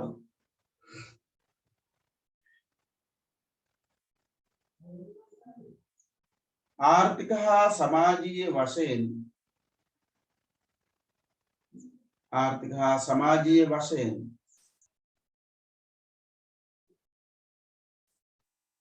ශක්තිමත් කරන ලදී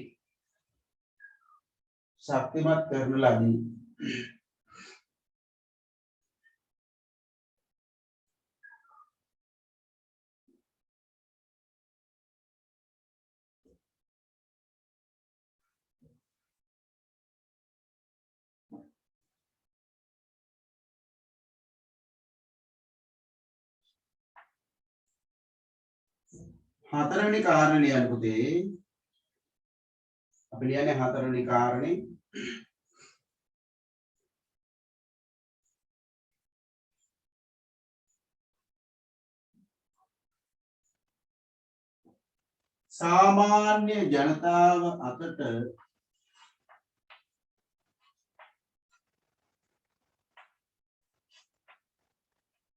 සාමාන්‍ය ජනතාව අතට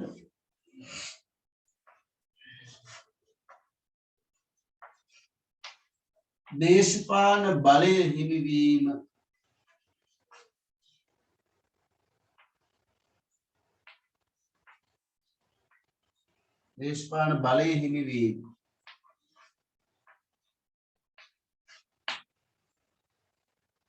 මේවා ඉතින් ඇත්තටම මං ආයේ අමුතුවෙන් කතා කරන්න ඕන කාරණා නෙවෙයි. ඔයාලා තමයි මේ ඉගෙනගත්ත මාතෘකා සියල්ලම තීරගෙන ගිහිල්ලා මේවා ටික එකතු කරලා එක තැනකට ගන්න ඕන. මේ ඔයාලගේ වැඩ අඩු කරලා මගේ වැඩ වැඩි කරගන්න ක්‍රමය. ඔයාලා තමයි වැඩ වැඩි කරගන්න ඕනේ. නේද? ඔයාලා තමයි මේවා හොයලා එක තැනකට ගේන්න ඕනේ. මම මේ මෙච්චර කාලයක් උගන්වපු කාරණා එක තැනකට ගේන එකයි මේ කරන්නේ. මේවා කතා කරලා තියෙනවා මීට පෙර. හරි. දැන් සාමාන්‍ය ජනතාව අතර දේශපාලන බලය හිමිවීම නේද? එහෙම නැත්නම් අපිට කියන්න පුළුවන් අර එක්තරා කුඩා කණ්ඩායමක් අතේ තිබිච්ච දේශපාලන බලය වුන්ට අහිමි වීම. 1931කට පෙර මේ කාරණා ටික මම දැන් මකන්නම් හොඳද? 1931කට පෙර ක්‍රියාත්මක වුණේ පුතේ සීමිත ඡන්ද බලය. ඔයාලා දන්නවා සීමිත ඡන්ද බලය කියලා කියන්නේ උගත්කම සහ ධනවත්කම පදනම් කරගෙන අවුරුදු 21කට වැඩි පිරිමින්ට පමණක් ලබා දුන්නු ඡන්ද බලය. උගත්කම සහ ධනවත්කම කියන සාධක සැලකිල්ලට අරගෙන අවුරුදු 21කට වැඩි පිරිමින්ට පමණක් ඡන්ද බලය ලබා දුන්නා. එතකොට මෙහෙම ඡන්ද බලය ලබා දුන්නාම රටේ ජනගහනයේ 104කට පමණයි ඡන්ද බලය තිබුණේ. එතකොට දැන් මේ ඡන්ද බලය හිමි වෙලා තියෙන්නේ බලන්න. උගත්කම.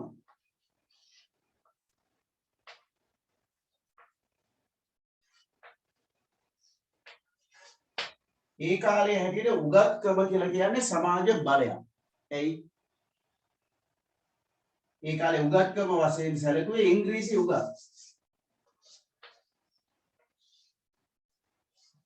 එතකොට ඉංග්‍රීසි භාෂාව උගත් අයට තමයි රජයේ විවිධ නිලතලවල හිමිකම ලැබෙන්නේ. එහෙනම් උගතුන් වීම නිසා ඒ අයට නිල බලය හිමි වුණා. නිල බලය.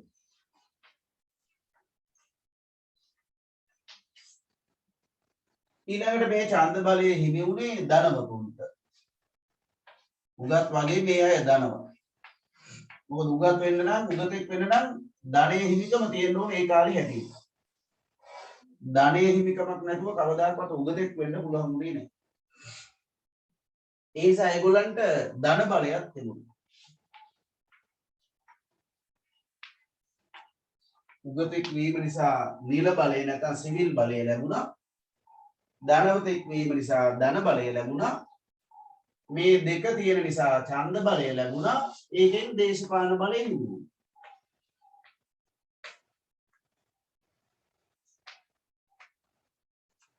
එහෙනම් බලන්න පුතේ 1931කට පෙර 1931 වගේ කාලෙ වෙනකොට රටේ සමස්ත ජනගහනය ලක්ෂ 50ක් වගේ ප්‍රමාණයක්. ඒක මේ ලක්ෂ 50 වැඩි කිරීම 100ට 4 කියලා කියන්නේ 50000 ලක්ෂ 2යි. ලක්ෂ 50කින් ලක්ෂ 2ක් වගේ ඊටාම සුළුතරයක් දේශපාලන බලය, නිල බලය, ධන බලය මේ සියලු බලයට හිමිකම් කියන්නන් බවට පත් වුණා. ඒ නිසා රට තුල කතිපයාධිකාරීත්වයක් ගොඩනැගුණා. කතිපයාධිකාරීත්වය. සීමිත පිරිසක් අත බලය එකරාශී වී. මේ සීමිත පිරිසක් අතර බලය හිමිවීමේ අනිත් සාධකය තමයි අර අනිත් 48 ලක්ෂය 48 ලක්ෂයම නැතත් ඒ අතරින් අති විශාල පිරිසක් ධනයක් නැති, උගත්කමක් නැති, දේශපාලන බලයක් නැති ඊටාම පීඩිතයන් බවට පත් වෙනවා. අතිශය පීඩිත ජීවිතයක් ඒගොල්ලෝ ගත කරනවා. ඒගොල්ලන්ට කිසි වටිනාකමක් නැහැ. ඒගොල්ලන්ට සමාජයේ කිසිම පිළිගැනීමක් නැහැ. මේ අයට තමයි ඒ අය විසිනුත් මේ ගරු කරුවේ මේ අය. ඒ අයට තේරෙන්නේ අපිට මේ වගේ දේ අදටත් ඒකනේ වෙලා තියෙන්නේ. මේ සමාජයේ ජීවත් වෙන දුප්පත් මිනිසුන්ට තේරෙන්නේ නැහැ මේ දුප්පත් මිනිස්සු අමාරුවක දාලා තියෙන්නේ. මේ මිනිස්සු තමන්ගේම පැලැන්තිය අයත් එක්ක ගහමරා ගන්නවා සමාජයේ. අර තමන්ව විනාශ කරන තමන්ගේ ජීවිතය අගාධය කරා ඇදගෙන යන දේශපාලකයන්ට ආවඩමින් ඒගොල්ලෝ මොකද කරන්නේ? තමාගේම පන්ති අයත් එක්ක ගැටෙනවා. ඒක නොදැනුවත්කම, අනවබෝධය. ඉතින් ඔන්න පීඩාවට පත් වෙච්ච අතිවිශාල පිරිසක් ඉන්නවා. හැබැයි සර්ව ජන ඡන්ද බලය නිසා මොකද වුනේ? සර්ව ජන ඡන්ද බලය නිසා අර සමාජයේ හිටපු පීඩිත කණ්ඩායම දේශපාලන බලයේ හිමි අය බවට පත් වුණා. මේ ධන බලය, නිල බලය දෙකටම වඩා බලවත් පුතේ දේශපාලන බලය. දැන් එහෙනම් සාමාන්‍ය ජනතාව අතර දේශපාලන බලය හිමි වුණාම ඒ අය සමාජයේ යම් බලවත් පිරිසක් බවට පත් වෙනවා. ඒ අය තමයි දැන් රාජ්‍ය මන්ත්‍රණ සභාවට යවන්නේ කාවද කියලා තීරණය කරන්නේ. ඒ අය තමයි තීරකයෝ බවට පත් වෙන්නේ. ඉතින් මේකේ ප්‍රතිඵලය තමයි ක්‍රමිකව අර සමාජයේ කුඩා කණ්ඩායමක් අත තිබිච්ච දේශපාලන බලය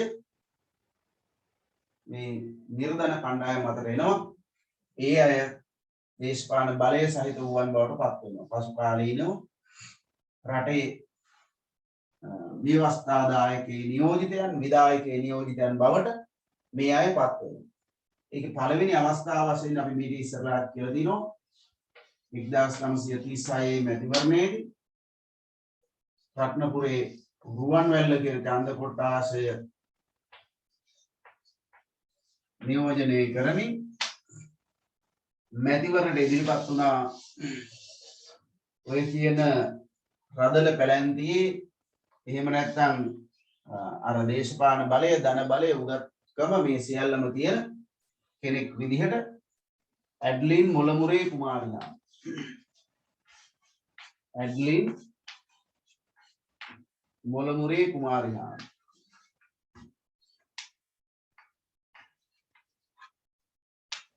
එයත් එක්ක තරඟ කරනවා වාමාංශික නායකයෙක් වෙච්ච එන්.එම්. පෙරේරා. සාමාන්‍ය මිනිස්සු. උගත් කෙනෙක් හැබැයි. සාමාන්‍ය ජනතාව, කම්කරු ජනතාව තමයි නියෝජනය කෙරෙන්නේ.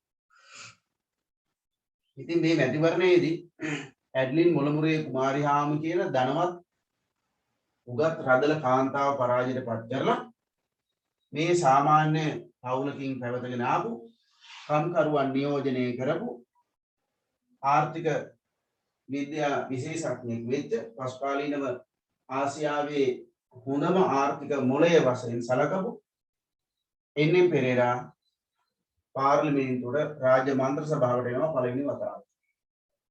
ඉතින් මේ සාමාන්‍ය ජනතාව අතර දේශපාලන බලය හිමිවීමේ පළවෙනි අවස්ථාව මෙතන ඉඳන් පසුකාලීනව සාමාන්‍ය ජනතාව අතර දේශපාලන බලය යනවා. ඒක දැන් නම් විකෘතියක් වෙලා තියෙන්නේ. ඒ සාමාන්‍ය ජනතාව අතර ගියාම ඒගොල්ලෝ මේක ධනෙ රැස් කරන්න නැත්නම් වංචා දූෂණ වලට මාර්ගයක් බවට පත් කරගෙන තියෙනවා. ඒකට ඉතින් ඡන්ද බලය විතරක් නෙමෙයි ආණ්ඩු ක්‍රමයේ ගොඩනැගිලා තියෙන හැටි මේ දේ සියල්ල බලපාලා තියෙනවා. හරි අපි ලියමු මෙහෙම.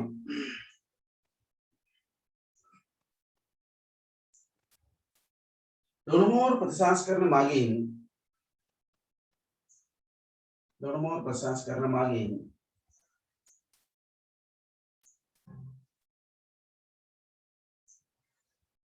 සර්වජන ඡන්ද බලය ලබා දීම නිසා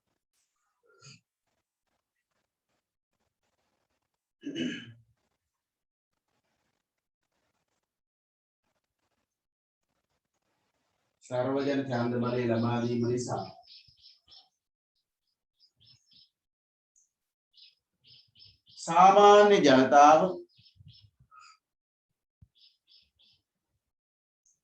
සාමාන්‍ය ජනතාව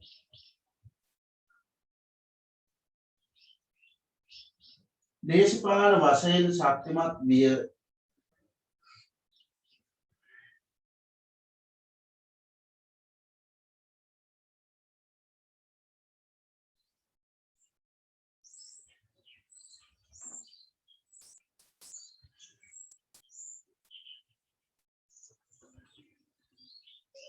එමගින්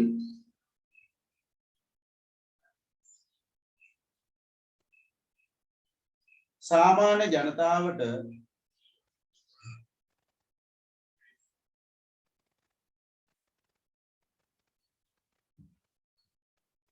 ජනතාවට තමන් කැමති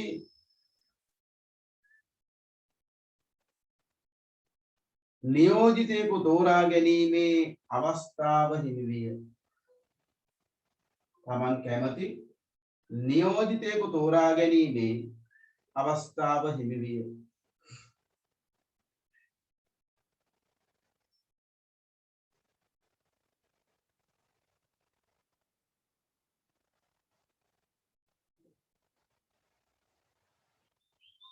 මේ නිසා ඔවුන්ට ව්‍යවස්ථාදායකය සහ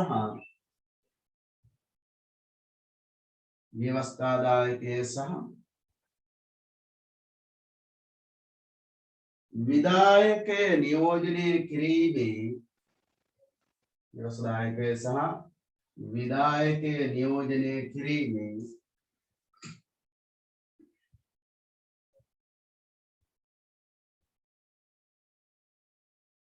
අවස්ථාව උදා විය.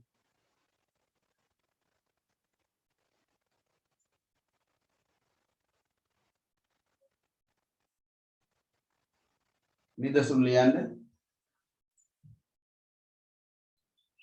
1936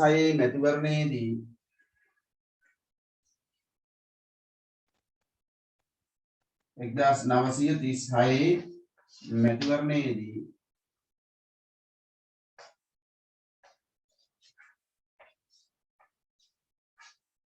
ඇඩ්ලින්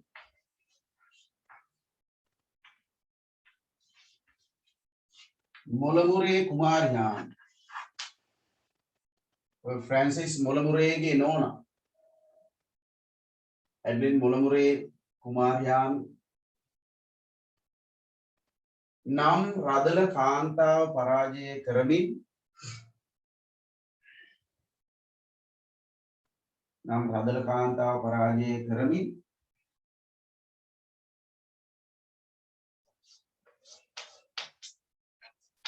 NM Pereira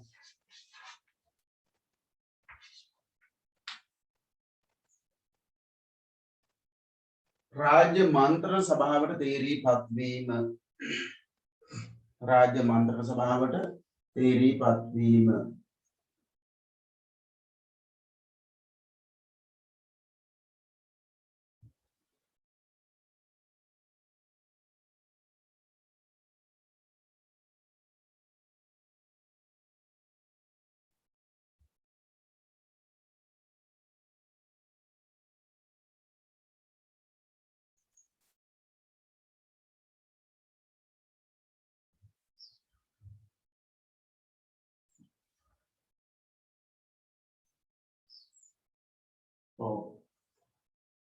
කීයක් ලිව්වද?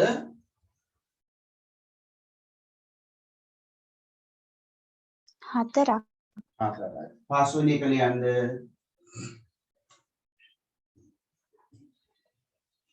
දේශපාලන පක්ෂ ක්‍රමයට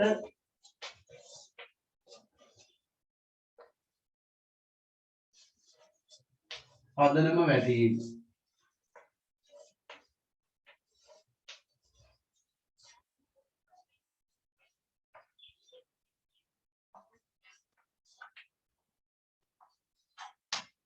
දේශපාලන පක්ෂ ක්‍රමයට පදනම වැටීම.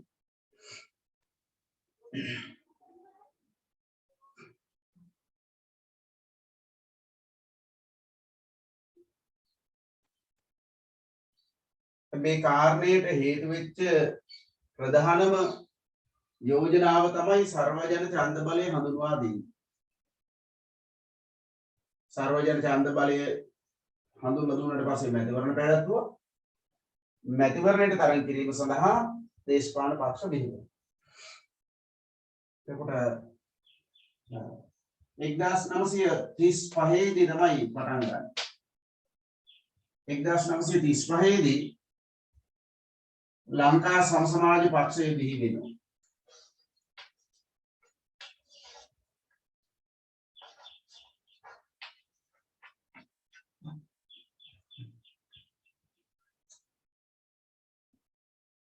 ලංකා සම සමාජ පක්ෂය. එතනින් පස්සේ 1944 දී බිහි වෙලා තියෙනවා දෙමළ පක්ෂයක්.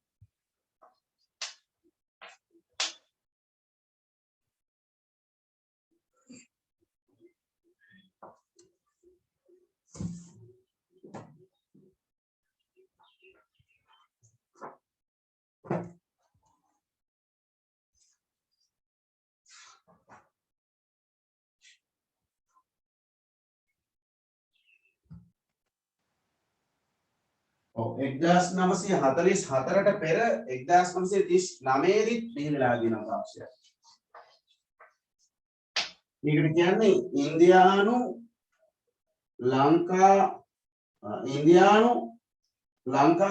කොංග්‍රසය. ලංකා ඉන්දියානු කොංග්‍රසය.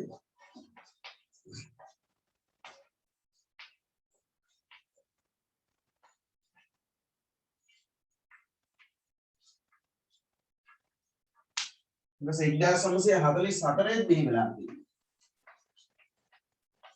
1944 බිහි වෙන්නේ දෙමළ පක්ෂයක්. ඒකට කියන්නේ සමස්ත ලංකා දෙමළ කොංග්‍රසය. මේකට ඉස්සෙල්ලා එකක් ලියන්න වෙනවා මේ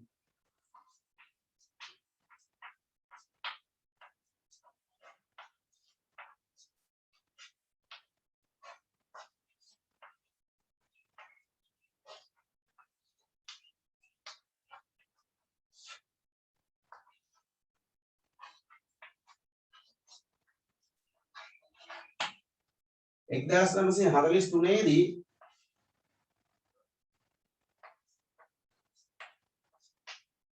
මේ ලංකා සම සමාජ පක්ෂය කෑලි කිහිපයකට කැඩිලා යනවා.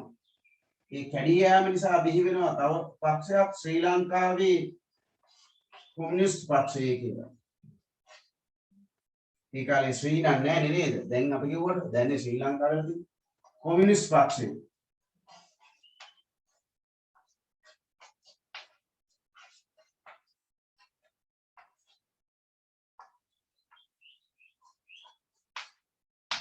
මේ නිදහසට පෙර බිහිවෙච්ච දේශපාලන පක්ෂ. එක්සත් ජාතික පක්ෂය බිහි වෙන්නේ නිදහසට පෙර 1946. එක්සත් ජාතික පක්ෂය නිදහසට පෙර බිහිවෙච්ච දේශපාලන පක්ෂ. එතකොට මේ ඔක්කොම බිහි වෙන්නේ මේ සර්වජන ඡන්ද බලය නිසා වෙන එකක් හින්දා නෙමෙයි. එතනින් පස්සේ බිහි වෙනවා නිදහසින් පසුව 1951 දී ශ්‍රී ලංකා නිදහස් පක්ෂයේ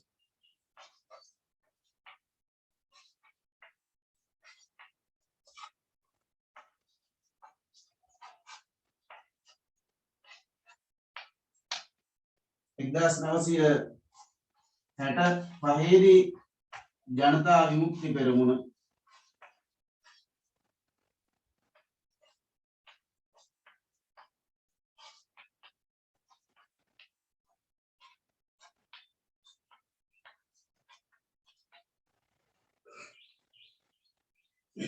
මේ විදිහට ලංකාවේ දේශපාලන පක්ෂ බිහි වෙනවා සර්වජන ඡන්ද බලය හිමිවීමෙන් පස්සේ. හරි. එතකොට එන්න මේ විදිහට තරඟකාරී දේශපාලන පක්ෂ ක්‍රමයක් ලංකාව තුල නිර්මාණය වෙන්නේ මේ ඩොනමෝර් ප්‍රසංස්කරණ මගින් හඳුන්වා දීපු සර්වජන ඡන්ද බලය නිසා. අපි ලියමු ඒ කාරණේ.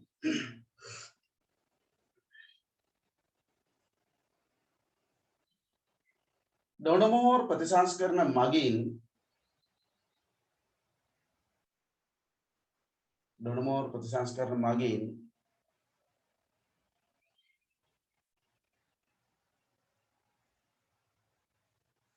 සර්වජන ඡන්ද බලය හඳුන්වා දීම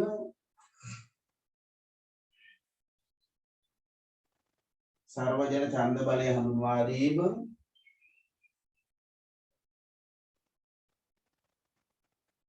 මෙරට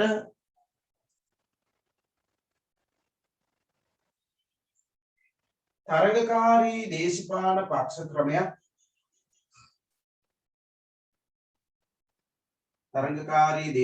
පක්ෂ ක්‍රමයක් නිර්මාණය වීමට හේතු විය.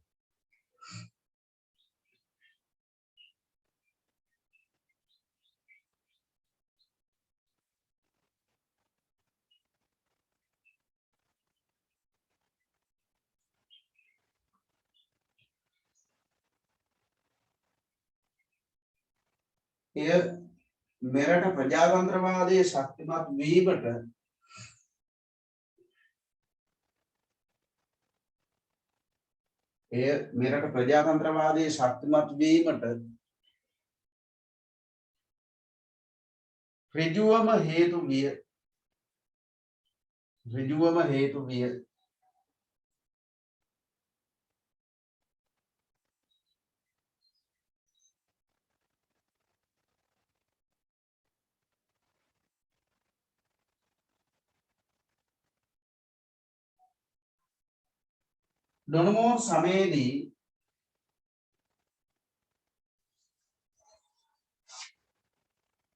ඩොනමෝර් සමයේදී ලංකාව තුල පහත දේශපාලන පක්ෂ බිහි විය. ඩොනමෝර් සමයේදී ලංකාව තුල පහත දේශපාලන පක්ෂ බිහි විය. මම මේ ඉරක් ගහලා තියෙනවනේ. ඊරට උඩින් ටික ලියා ගන්න.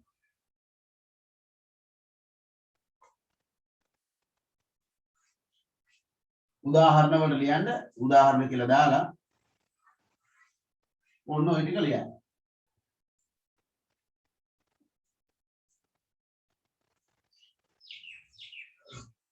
එක්දාස් 935 ලංකා සමසමාජ පක්ෂය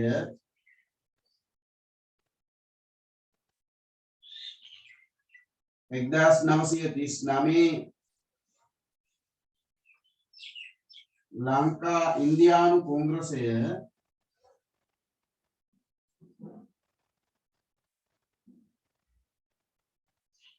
එක්දාස් 943 කොමියුනිස්ට් පක්ෂය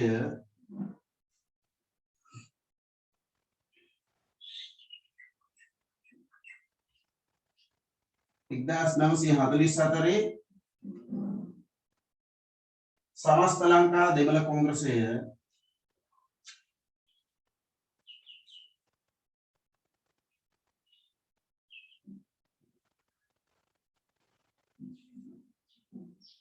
එක්දාස් 946 එක්සත් ජාතික පක්ෂය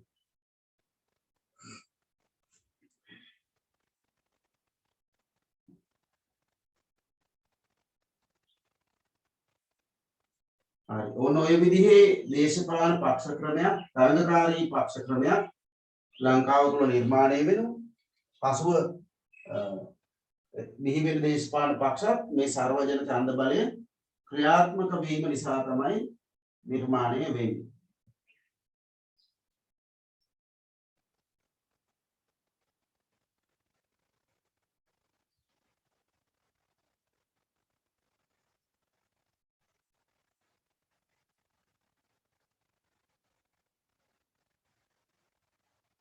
ඊළඟ කාරණේ ලියන්න ඊළඟට 6 වෙනි ලක්ෂණේ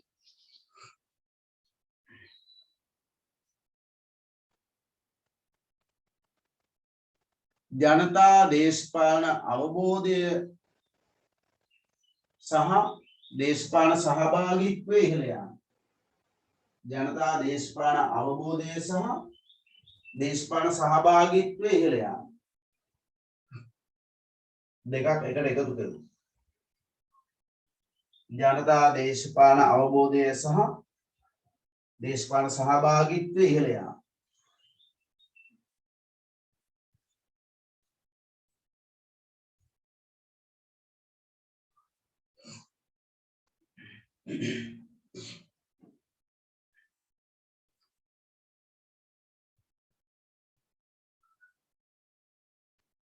දැන් පුතේ මේ විශේෂයෙන්ම සර්වජන ඡන්ද බලය සර්වජන ඡන්ද බලය හඳුන්වා දීමෙන් පස්සේ සාමාන්‍ය ජනතාවට දේශපාලනයට සහභාගී වෙන්න අවස්ථාව ලැබෙනවා. මේගොල්ලෝ දේශපාලනයට සහභාගී වුණේ ඒ කාලේ හැටියට පූර්ණ වශයෙන්ම මැතිවරණය හරහා වෙන ක්‍රමයක් තිබුණේ නැහැ. 1931කට පෙර තිබුණා ඔය විවිධ සංවිධාන හරහා දේශපාලනයට සහභාගී වුණා. නමුත් 1930 ඒ විවිධ සංවිධාන හරහා දේශපාලනයට සහභාගී වුණේ ඒ කාලේ උගත් ප්‍රභූ පැලැන්ති අය බොහෝ දුරට. නමුත් සර්වජන ඡන්ද බලය ලැබීම නිසා සාමාන්‍ය ජනතාවට දේශපාලනයට සහභාගී වෙන්න අවස්ථාව ලැබුණා. ඒ මැතිවරණය හරහා. එතකොට 1931 දී ඡන්දදායකයන් වශයෙන් ලියාපදිංචි වෙනවා ලක්ෂ 15මාර. දල වශයෙන් ලක්ෂ 15. හරි. 1936 දී ඒ සංඛ්‍යාව දල වශයෙන් ලක්ෂ 25 ඉක්මවනවා. ඒ කියන්නේ ඡන්දදායකයන් වශයෙන් ලියාපදිංචි වූ සංඛ්‍යාව ඉහළ යනවා. එතකොට මේ මැතිවරණයේදී මේ අය ඡන්දදායකයන් විදිහට දේශපාලන කටයුතු සහභාගී වුණා. දැන් එතකොට සාමාන්‍ය ජනතාව දේශපාලනයට ප්‍රවේශ වෙනකොට දේශපාලනයට සහභාගී වෙනකොට ඒ අයට දේශපාලනය පිළිබඳ උනන්දුවක් ඇති වෙනවා. මීට පෙර සාමාන්‍ය ජනතාවට දේශපාලනය පිළිබඳව ලොකු උනන්දුවක් තිබුණේ නැහැ. මොකද ඒගොල්ලන්ට දේශපාලනයට සහභාගී වෙන්න අවස්ථාවක් ලැබුණ නැති නිසා. හැබැයි දැන් ඡන්දදායකයන් වශයෙන් හෝ ඒ සාමාන්‍ය ජනතාව ඡන්දයට ඉදිරිපත් වෙන අය විදිහට හෝ දේශපාලනයට සහභාගී වෙනවා. ඒ නිසා ඒගොල්ලන්ට දේශපාලනය පිළිබඳ උනන්දුවක් ඇති වෙනවා. ඒතර මේ දේශපාලනයට උනන්දුවක් දක්වපු ජනතාව අර දේශපාලන ක්‍රියාවලිය තුල සිදුවෙන විවිධ දේශපාලන සිදුවීම් හරහා අවබෝධයක් ලබා ගන්නවා. මුල් කාලීනව මැතිවරණයේදී ඡන්දය ප්‍රකාශ කරන්නවත් මෙයාට අවබෝධයක් තිබුණේ නැහැ. ඒ නිසා තමයි වර්ණ ඡන්ද පෙට්ටි ක්‍රමය වගේ ක්‍රමවේදයක් අනුගමනය කෙරුණේ. වර්ණ ඡන්ද පෙට්ටි ක්‍රමය හඳුන්වලා දෙන්නේ මේ අයට ඡන්ද දාන්නවත් දන්නේ නැහැ. හරි. ඉතින් අපේක්ෂකයට වර්ණයක් දුන්නා. ඒ වර්ණයේ තියෙන ඡන්ද පෙට්ටියට ගිහිල්ලා ඡන්ද දැම්මා. Taman කැමති කොයි අපේක්ෂකයාටද එයාගේ වර්ණයෙන් ඡන්ද පෙට්ටියක් තියෙනවා. ඒ ඡන්ද පෙට්ටිය කියලා ඡන්ද දැම්මා. මුල් කාලීනව එච්චරටම දැනුම පහළ. නමුත් පසු කාලීනව ඊටාම සංකීර්ණ ආකාරයෙන් ඡන්දේ ප්‍රකාශ කරන්න පවා මේගොල්ලෝ පෙළඹෙනවා. ඒ කියන්නේ මැතිවරණ ක්‍රමයේ පිළිබඳව අවබෝධයක් ලබා ගන්න. ඒ විතරක් නෙමෙයි විවිධ දේශපාලන මතවාද, දේශපාලන න්‍යායම්, දේශපාලන දර්ශනයන්, ඊළඟට රාජ්‍ය ප්‍රතිපත්ති, ආණ්ඩුවේ ක්‍රියාදාමයන්, ක්‍රියාමාර්ග, ආණ්ඩුව කළ යුතු දේ, නොකළ යුතු දේ මේ වගේ බොහෝ දේවල් පිළිබඳව ජනතාවගේ දේශපාලන දැනුම අවබෝධය ඉහළ යනවා. එතකොට දේශපාලන සහභාගීත්වයයි දේශපාලන දැනුමයි එකිනෙකට බැඳිලා තියෙන්නේ. ඒ නිසායි මම මේ දෙකම එකට එකතු කරලා ලියන්න දුන්නේ. අද දවසේ ලියන අවසාන කාරණය ලියන්න මේ.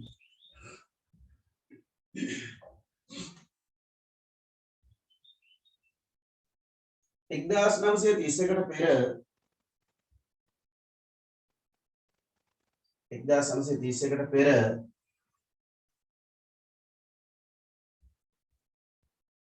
සාමාන්‍ය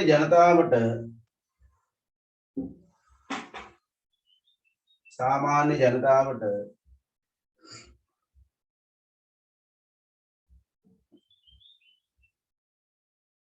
දේශපාලනයට සහභාගී වීමේ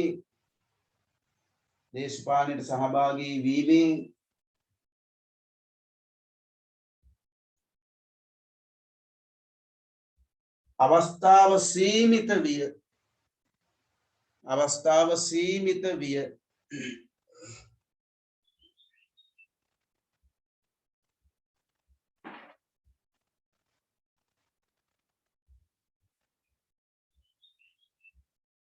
නමුත්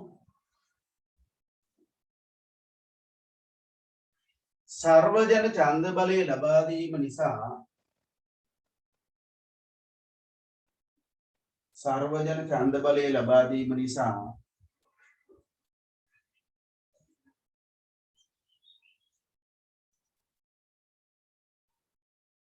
දේශපාලනයට සහභාගී වීමේ අවස්ථාව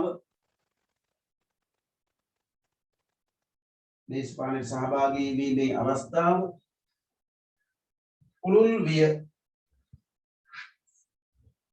විය.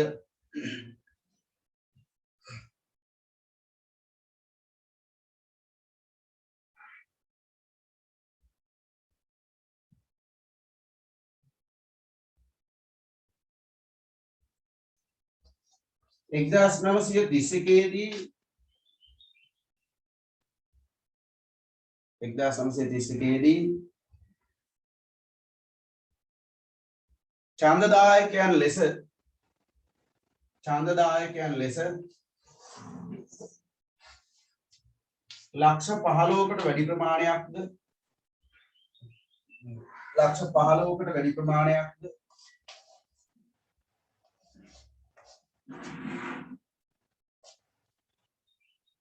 එක්දාස් 1936 දී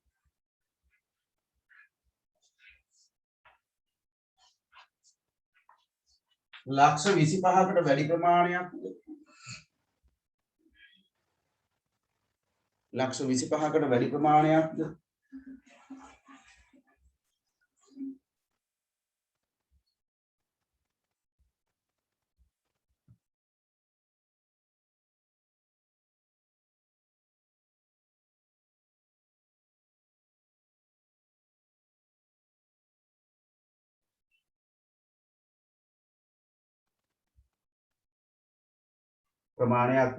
ලියාපදිංචි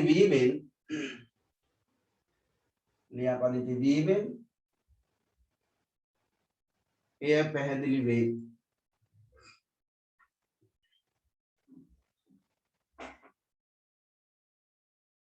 එය පැහැදිලි වේ. දේශපාලනයට සහභාගී වීමේ අවස්ථාව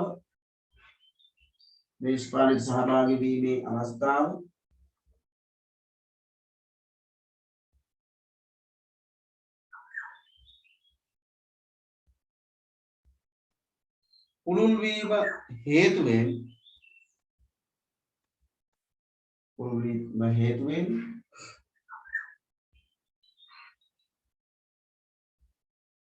ජනතාවට දේශපාලනය පිළිබඳව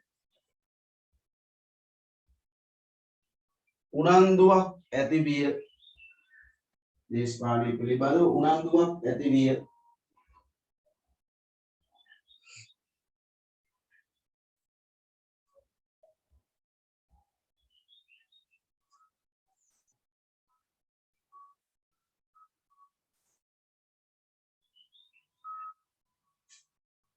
ඡන්දය ප්‍රකාශ කරන ආකාරය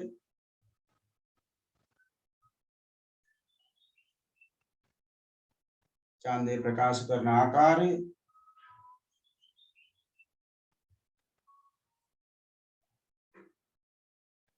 විවිධ දේශපාලන න්‍යායන් සහ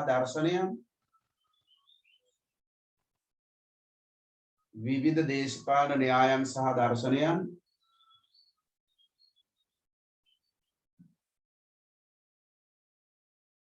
ආණ්ඩුවේ ප්‍රතිපත්ති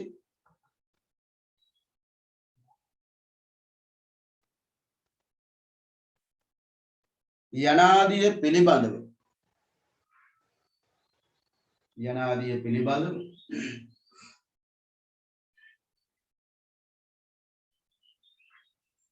ජනතා දැනුම ඉහළ ගියේ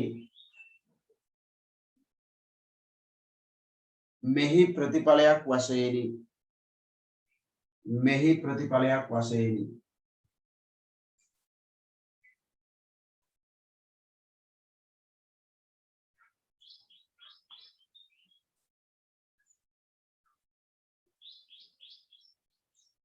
හරි එතකොට ඔය අපි කතා කරුවේ පුතේ සර්වජන ඡන්ද බලය විධායක කාර්ය සභා ක්‍රමය රාජ්‍ය මන්ත්‍රණ සභාව අමාත්‍ය මණ්ඩලය මෙන්න මේ වගේ ඩොනමෝර් ප්‍රතිසංස්කරණ මගින් හඳුන්වා දුන් යෝජනා නිසා ලංකාවේ ඇති කරන ලද දේශපාලන ආර්ථික සමාජීය වෙනස එහෙම අහන්නත් පුළුවන් මතක තියාගන්න. දේශපාලන ආර්ථික සමාජීය වෙනස යහපත් පැත්ත ඔය කතා කරේ. තව කීපයක් තියෙනවා යහපත් කාරණා කතා කරලා. අපි අයහපත් පැත්ත කතා කරුවේ නැහැ. හරි? එතකොට මේ ඊතුරු යහපත් කාරණා කීපයක් දරුණුව ප්‍රසංස්කරණ වල දකින්න ලැබුණු අයහපත් ප්‍රතිඵලයන් ටිකක් අපි කතා කරනවා ඊරිදා දවසේ. ඊරිදා 11. හරි? එහෙනම් අදට නවත්තමු. ආයුබෝවන් හැමෝටම සුබ දවසක්. ආයුබෝවන් සර්.